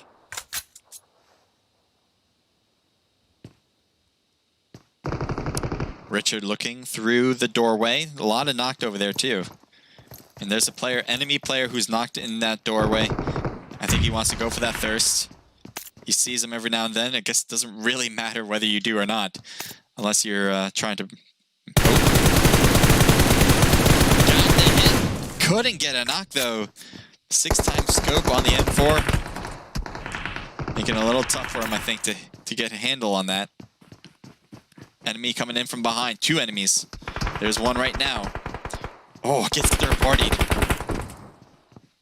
Richard must be thankful. It says, thank you for giving me that kill. I didn't get the knock, but I'll certainly take that. Getting some good hits. There's a knock by Richard. Richard getting an instant kill for that one for sure, as he earned that one.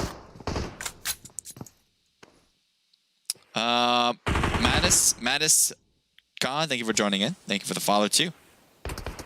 Lucky is knocked, and there's a lot of smokes here. I think hopefully they're going to come in faster than they are. There's only two of them, giving minimal amount of coverage. They have a hill on the right, so I guess that's something.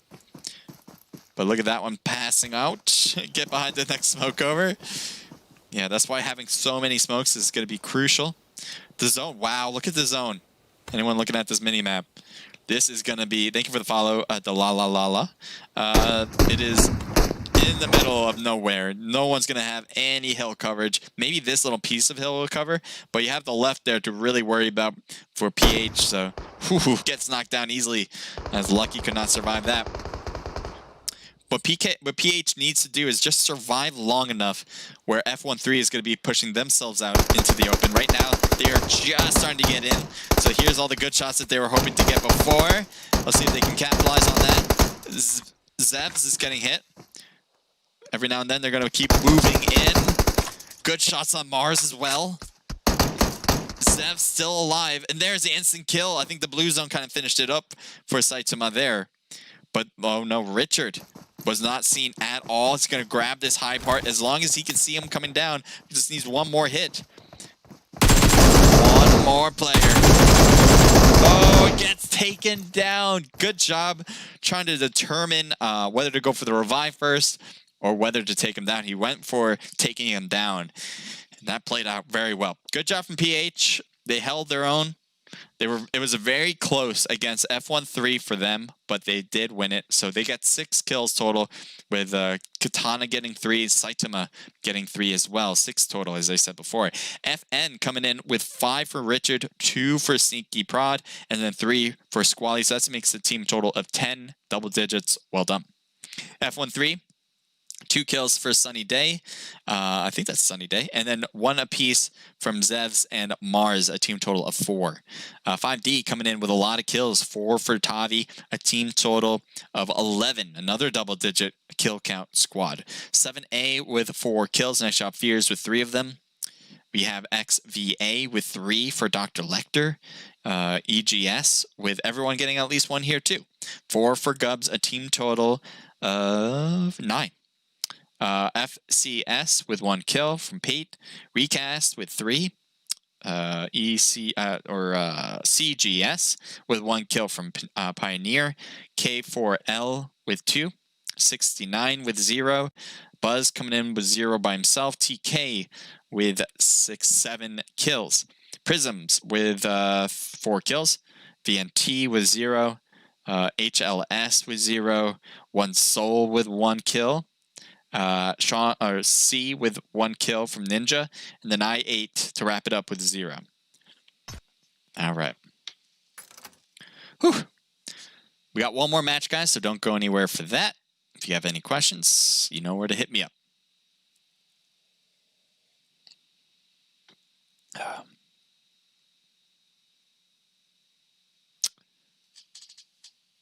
I love this dude, says Coco. Thank you. Appreciate that. Bad zone for VNT, says DM Diablo. It happens. It happens. HGG Brandon says, hi, how are you? I'm doing good. Thank you for being here. What server is this Scrim? Says RP Matt. I think I said this before, but it is European. And then follow me to watch lethal stuff, says MF Cowl. I don't even no idea what lethal stuff would even mean to watch. But let's play some music.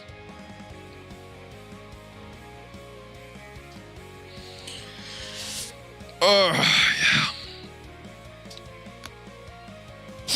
Okay.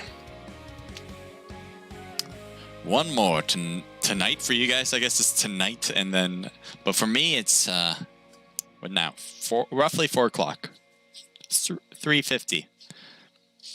3:50 p.m.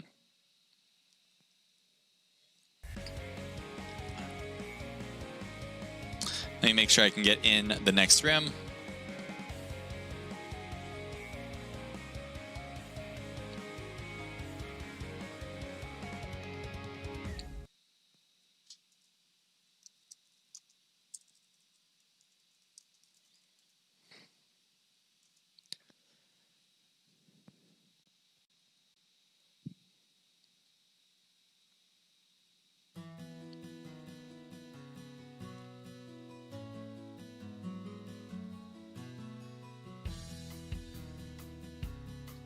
So relaxing.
I am pretty sure there's 1 more room. I am 95% sure. But I do want to make sure, so I've been trying. contact. The head there. So far, no type. There it is. Rim codes are out. So if you guys are competing, head into the rim right now. The rims are out. I am going to get into the rim right now, so I'll be there.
Alrighty.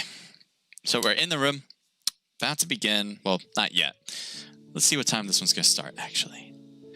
At 02. So 8 minutes. Alright, 8 minutes. We will begin. What are you guys thinking about this scrim so far? Are you guys enjoying yourselves? Are you competing?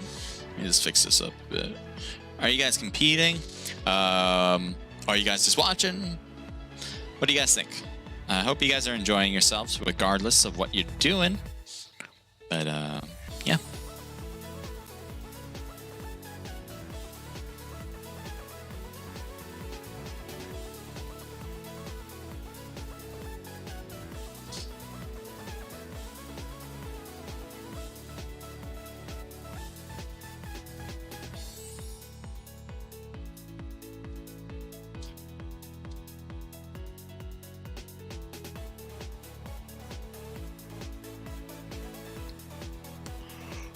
I think my voice is going out. You know what? I need like need coffee. I know it's late for you guys, so usually I'm pretty good, but I should have made some coffee. I got up roughly 10 o'clock in the afternoon, not in the afternoon, 10 o'clock in the morning. You know, chilling with family, you know, stuff like that. So just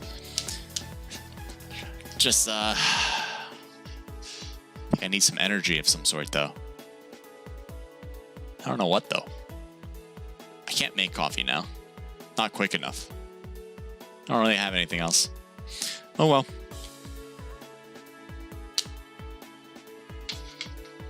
Join the stream. Thank you, Eric, for joining in. Eric Antonio.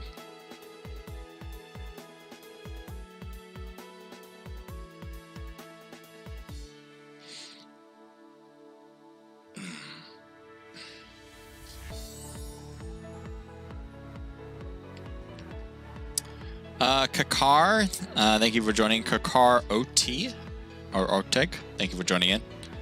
Appreciate it.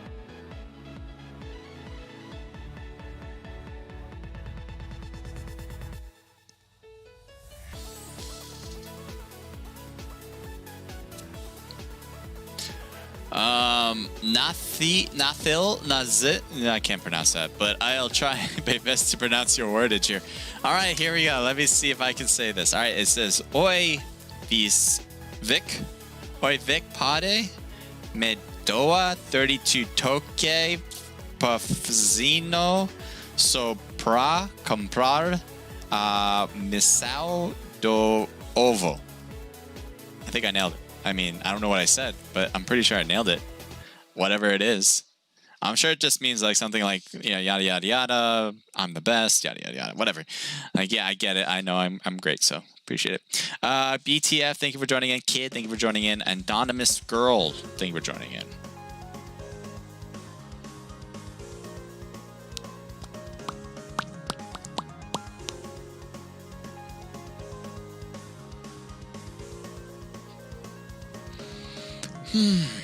Oh, yeah.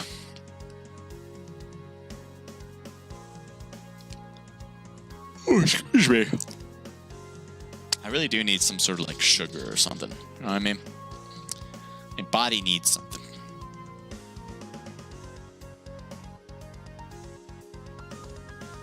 How's your 4th of July, everyone? I don't know. Well, most of you guys who are watching are probably not following 4th of July. I'm assuming. I could be wrong. But I'm assuming you're across the world, not in North America. But we just had our, obviously, 4th of July, which are celebrating the United States independence. Yesterday, had some fireworks, bonfires, stuff Americans do to celebrate. But yeah. It was really good. Doesn't get much better. Just being with the people that you enjoy being with. So, what are you right here? Thank you for the follow, and AJ Story. Thank you for joining the stream too.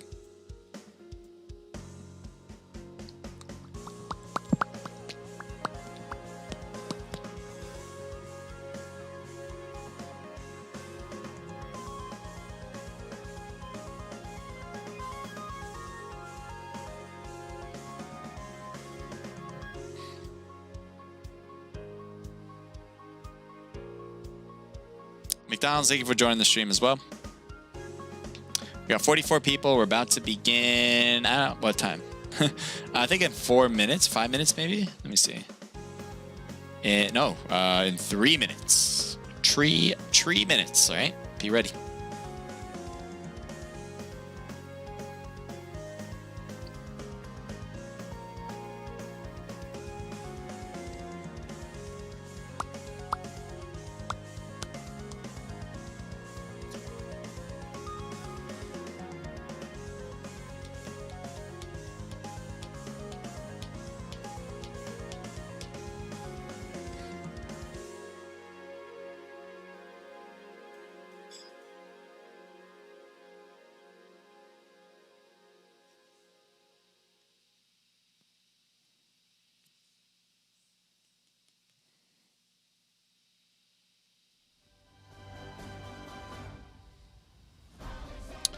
I don't know. Did anyone watch Hamilton yesterday or 2 days ago?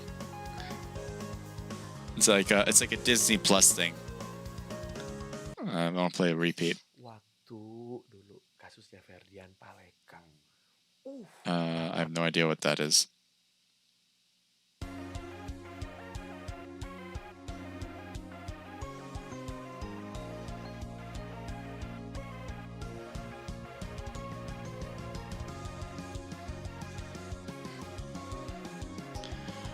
Meme, thank you for joining in, saying hello. Hey.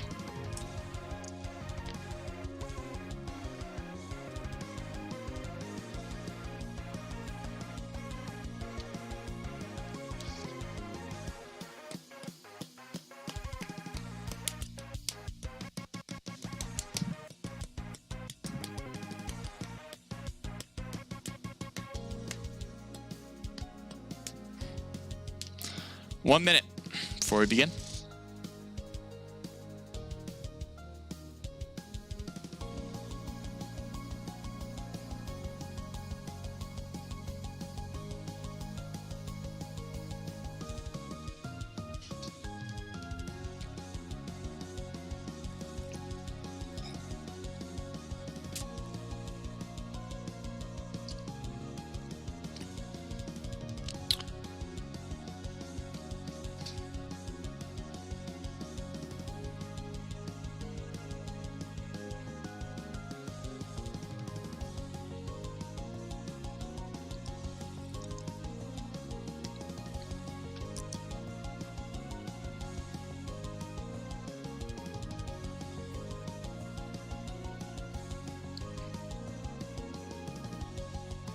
Suki PUBGMobile says backstab. I don't know why, but backstab nonetheless.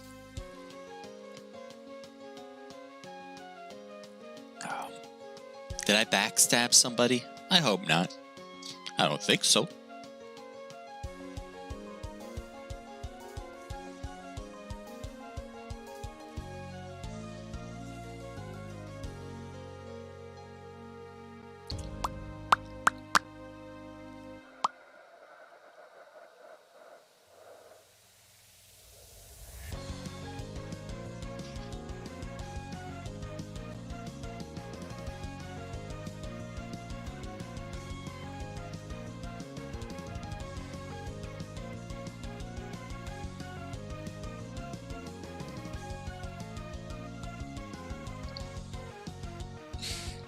Storm says, "What's up? What's up?"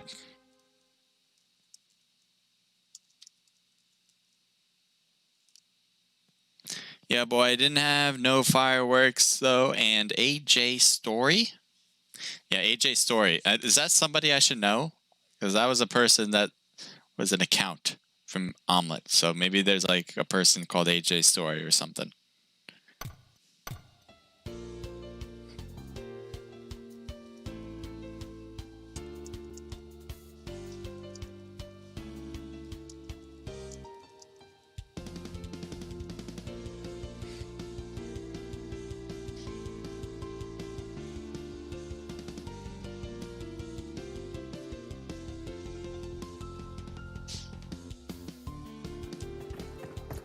Okie dokie.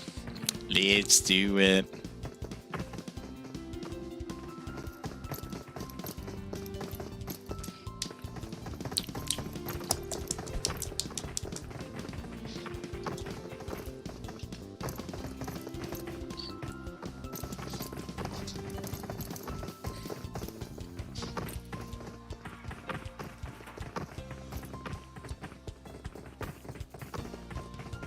Okie dokie.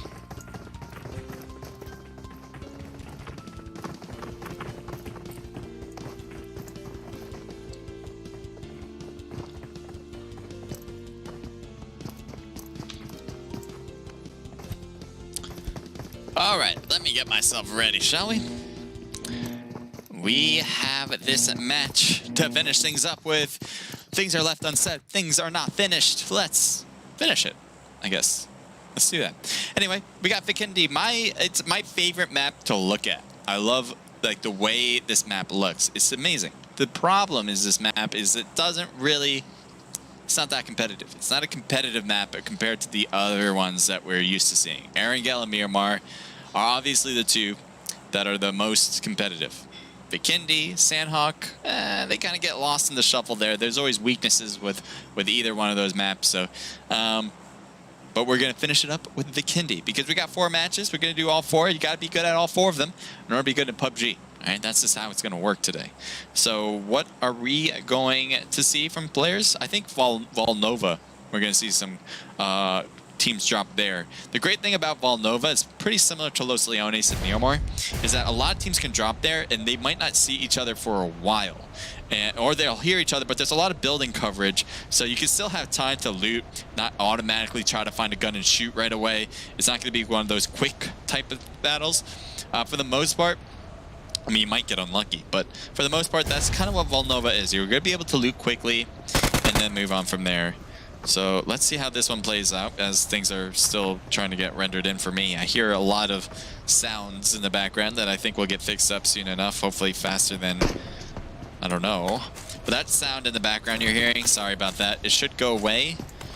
I just don't know when, to be quite fair, so it does go away in a few moments. Let's head over here, maybe that'll help. Not so much, but here's one soul next to Team 16. There we go. See, it goes away. TK's on this other side. I think they've won a match before, and they got the main place to get some good loot here, this building.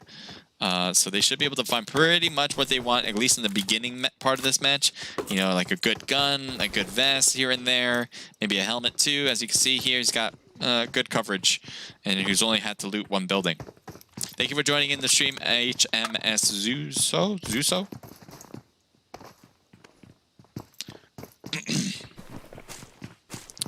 Head over to Team 9, as there's a few knocked players, I believe, or that just drove in. So Max is knocked on the far side.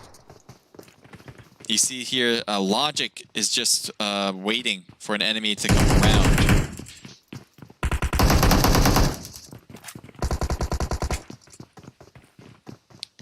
So what do we have here? Pista is on the bottom here. Thank you. Pista's on the bottom. Looks like Logic made his way all the way up to the 3rd floor. And he's trying to hit the roof. And he finds an enemy, but no! Could not win it as he jumps off with barely any health.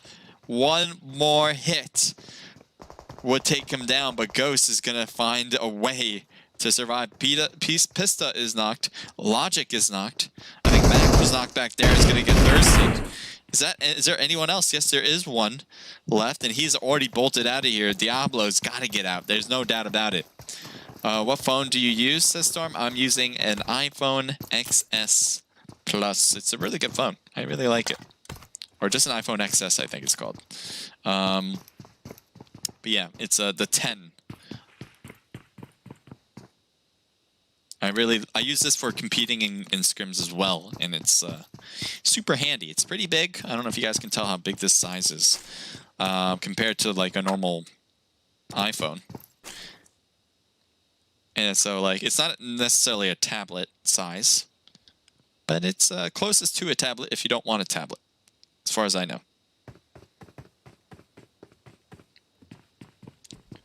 So this is a good spot.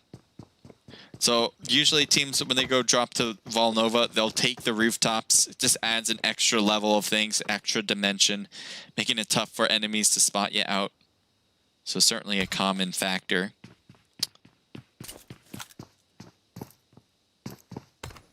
Thank you for the follow, Exotic. Appreciate it. One Soul JW is rotating away. We'll see how that plays out. Team 16 is still here with TK. They have other players from Team 20 with One Soul, but they're just a bit far. So this whole area seems to be separated. I don't think they're going to get into a battle. I'm sure one team's going to leave first before the other. I don't expect like a big push from one squad. So we'll move on. Volnova still has 2 teams. There were 3, but I think F13 was the one team that backed away from this area. So they're on the outer edges of Volnova. Team 8 has a player with Coco. Coco is close to Team 7. One player from Team 7, or 2 teams. 2 players from Team 7 with K4, K4L, Guapro, and Kavi.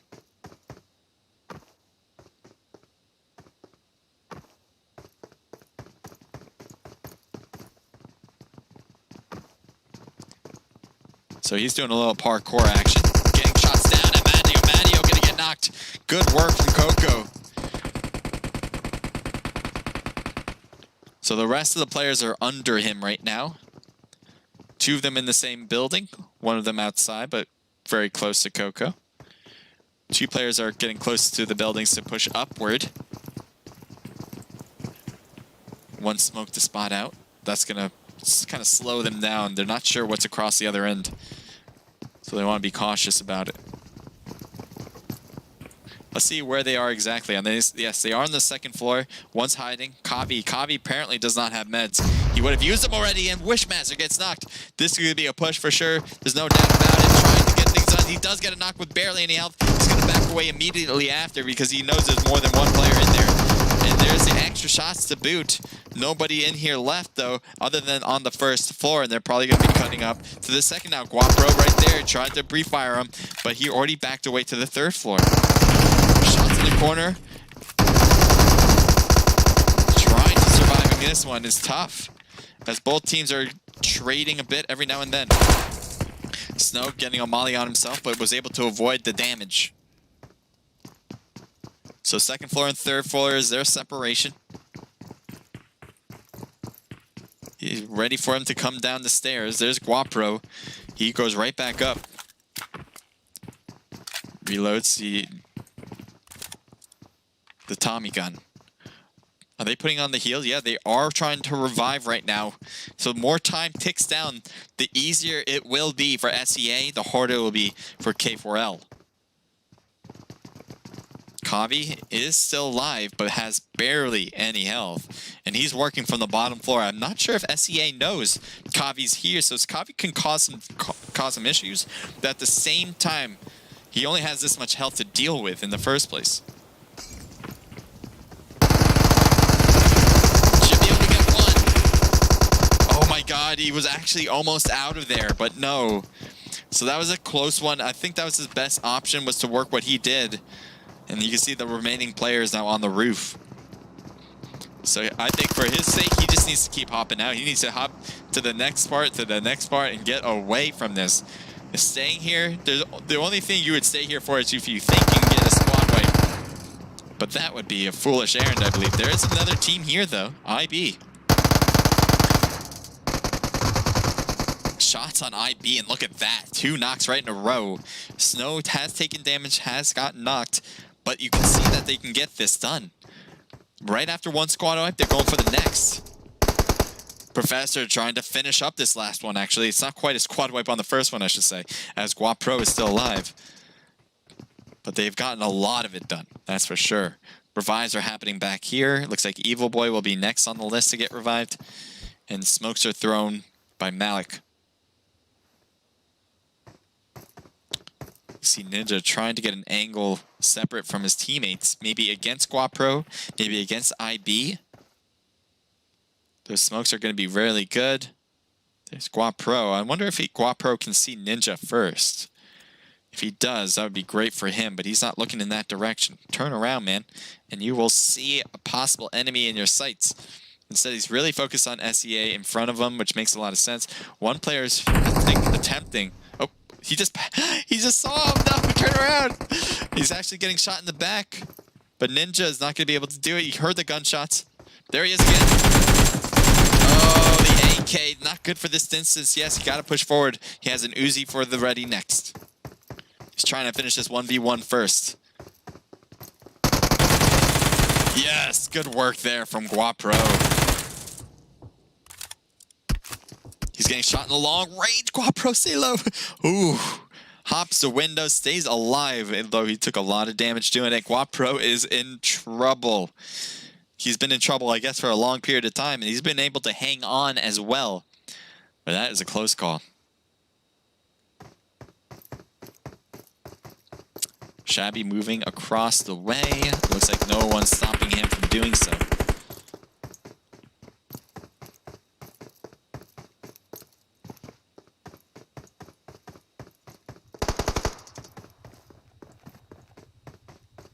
Malik is knocked. Evil Boy, probably the closest to him to get that revived. Smokes are thrown for cover. I think that's a good idea. I'm sure he's going to make a bolt after it now. There he goes. Shots fired through the smokes, but they're not going to hit. They might try to rotate to him, but right now he is safely here. And it looks like Snow can't get this angle quite right to get hits on Evil Boy. All right, shots fired in the back. Spy D Okada with the rest of his squad trying to shoot at mobile cars.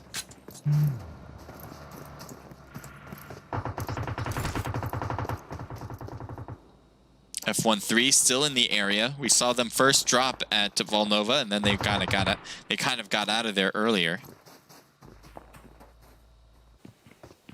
This has been an ongoing battle here for sure. We will focus on other things. Not just go only focus on Volnova. We got recast here.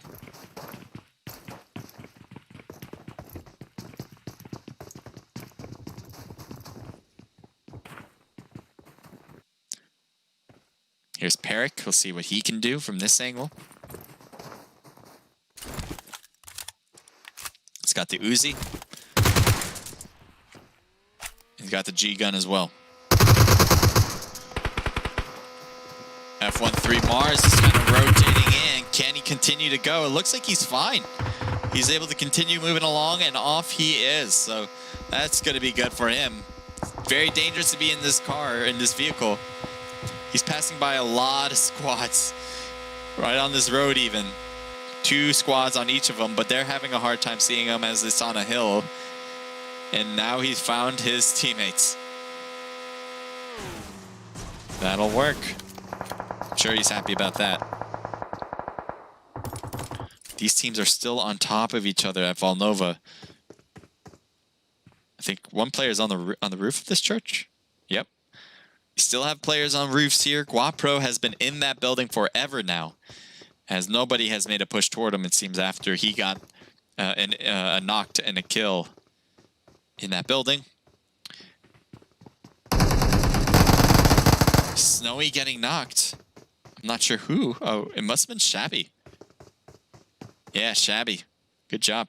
He's getting back up to 75%. Snow would like to get revived if possible. His teammate was on the roof, and now he's hopping down. Nope, he's not hopped down yet. Nobody's coming down to save him. Wow. Guess he has other fish to fry. He's got players on top of him too. And so his teammate was thirsted. It's a 1v3 for him against IB. Let's see what Guapro will kind of spot this out. Yeah, he sees him. Not quite going after Coco though. He doesn't want it. Oh, there's the shots. Got it. There you go. Well done from Guapro. He's done he's done a lot of good things getting into this one, and that is obviously being one of them. His whole team was wiped out by that squad, and then there was a third party that occurred, and that came from I8, so they had to kind of forget about Guapro. There's one player against Guapro at one point. That guy was taken down. So overall, he played this right. He was working the rooftops, and obviously just worked that house there and got the last kill on that one team. We're going to move down to back over to recast, I should say. Team 5, who are definitely keeping an eye on this one, are trying to finish this up. It's just that they're not... Oh, someone just got thirsted.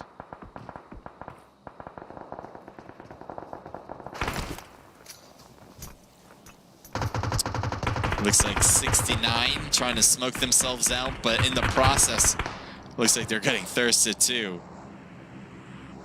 And that is not good. No teammates are close by. They're not getting revived. Especially with all this crossfire for multiple squads. We got 5D trying to shoot across now to Squally and his squad.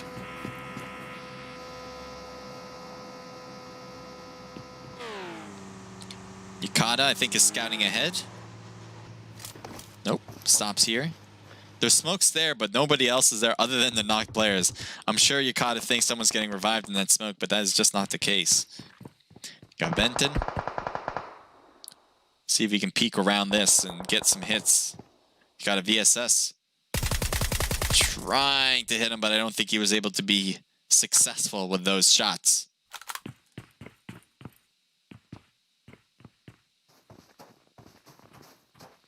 He really wants to get to that box to grab more stuff.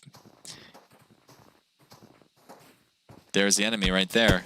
The VSS work, though, should make Dr. Lecter worried. Although he's able to get some extra shots across with the M4.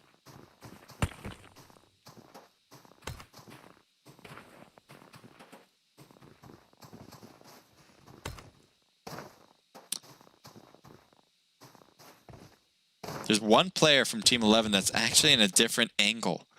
And if he can work this angle, he should be able to spot him pretty well. He has an M4. I'm not sure. Yeah, he has a 3x scope.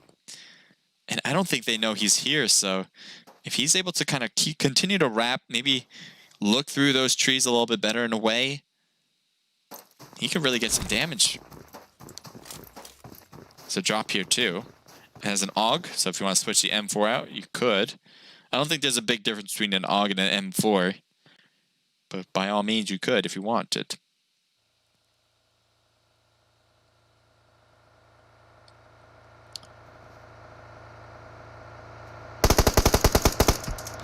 Lecter gets back in. 4x scope Merce getting some good hits across the way.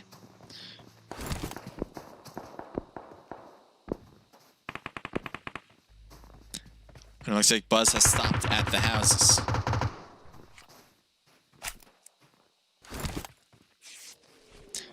Lanao is trying to heal. I bet Merce is doing the same as we speak. Not yet.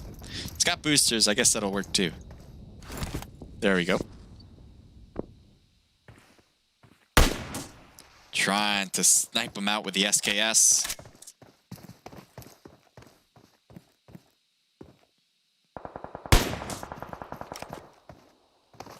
Look at this coverage.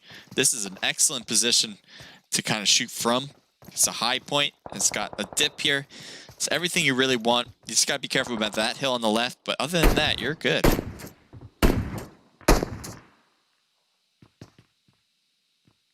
The Sea Breeze helmet here. As Targ has enemies. I thought he had enemies close, but no, it's his own teammates that are close by. Dr. Lecter looking over at that squad. He's been really trying to get that team, and there's just been not successful. They also need to get into zone. I think there's a car. They have multiple cars. They probably will start getting in soon enough. I wouldn't imagine why they're waiting. Zone is closing as we speak.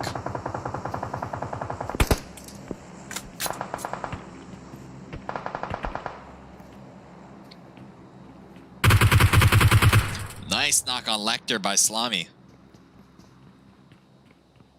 This is the team that's outside of zone, as I was saying, so they need to go in, and they're getting that revived now. The blue zone is closing. They have another car here. I'm sure they're going to either heal up and go, or go and then heal up later. But yeah, Dr. Lecter is probably putting on a first aid kit, and then off they go now.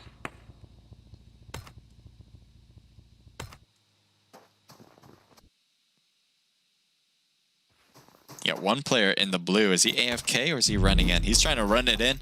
He's by himself. So this is Veins here. If he wins this, that would be incredible. Working from the outside, trying to get in. He's got first aid kit running through his veins now. We'll see if that works. Team 19, looks like one player is out of the game on Team 19.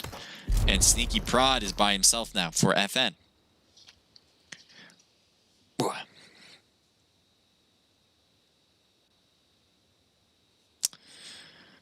Is this for naked vibes, Smokey? No, this is not a naked event. This is a HYLLOS event, a European scrimmage.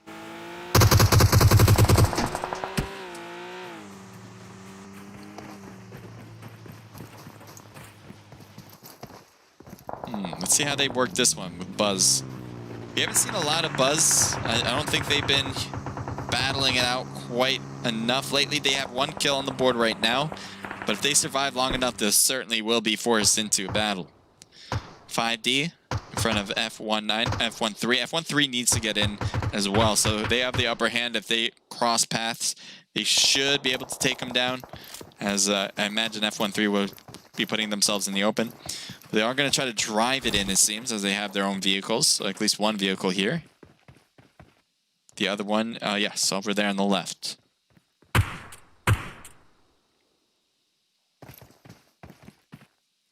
'69 are outside looking in. 4 seconds before the zone starts to close.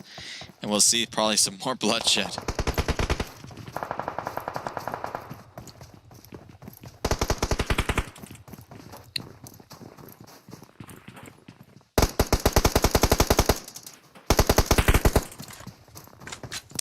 Team 17 is in front of them, and a lot of damage is happening over there too. Let's take a look at what exactly is going on. F13, 2 players out of the game now. Mars and Zevs are in zone happily, I bet, but they are losing players. They just lost those 2 players there. And so they're throwing smokes for themselves.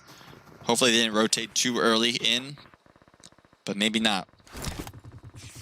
Good job from 7A. They're in zone, throwing smokes for themselves. Team 9 is happily in zone and has their own big compound to work with.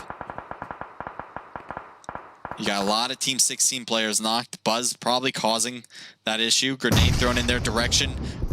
I don't know how you didn't get knocked, but there you go. The gunshots were to do it.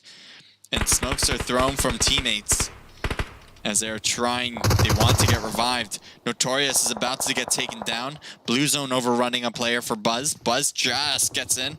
There's a lot of people next to him that are knocked, and he's going to continue to try to rotate in. I'm sure Maddie and Gus are telling him, hey, there's a player here in the smoke now.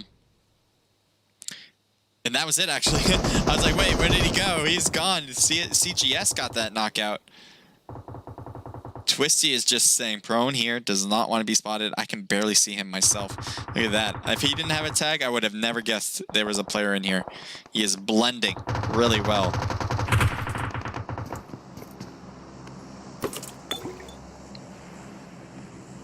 Sneaky Prod on the left. One player's driving to the middle zone. That could be good. It could be bad too, as they're going to be spotted by multiple angles. So far, though, it seems to be fine.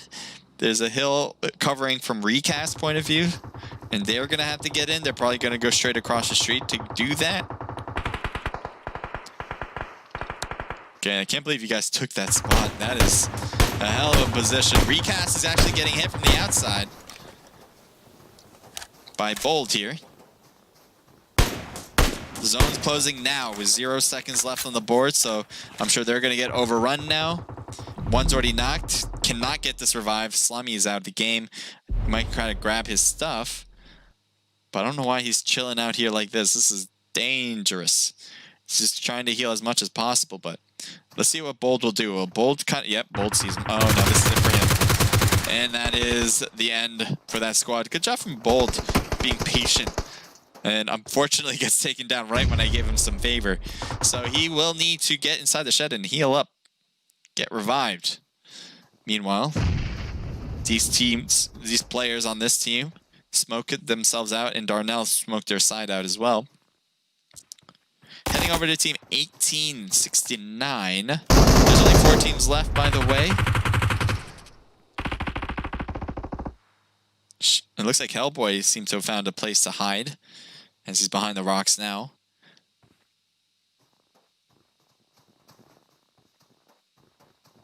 So, a lot of players for 7A, a few players still left for 5D, and a few players left for 69 as well.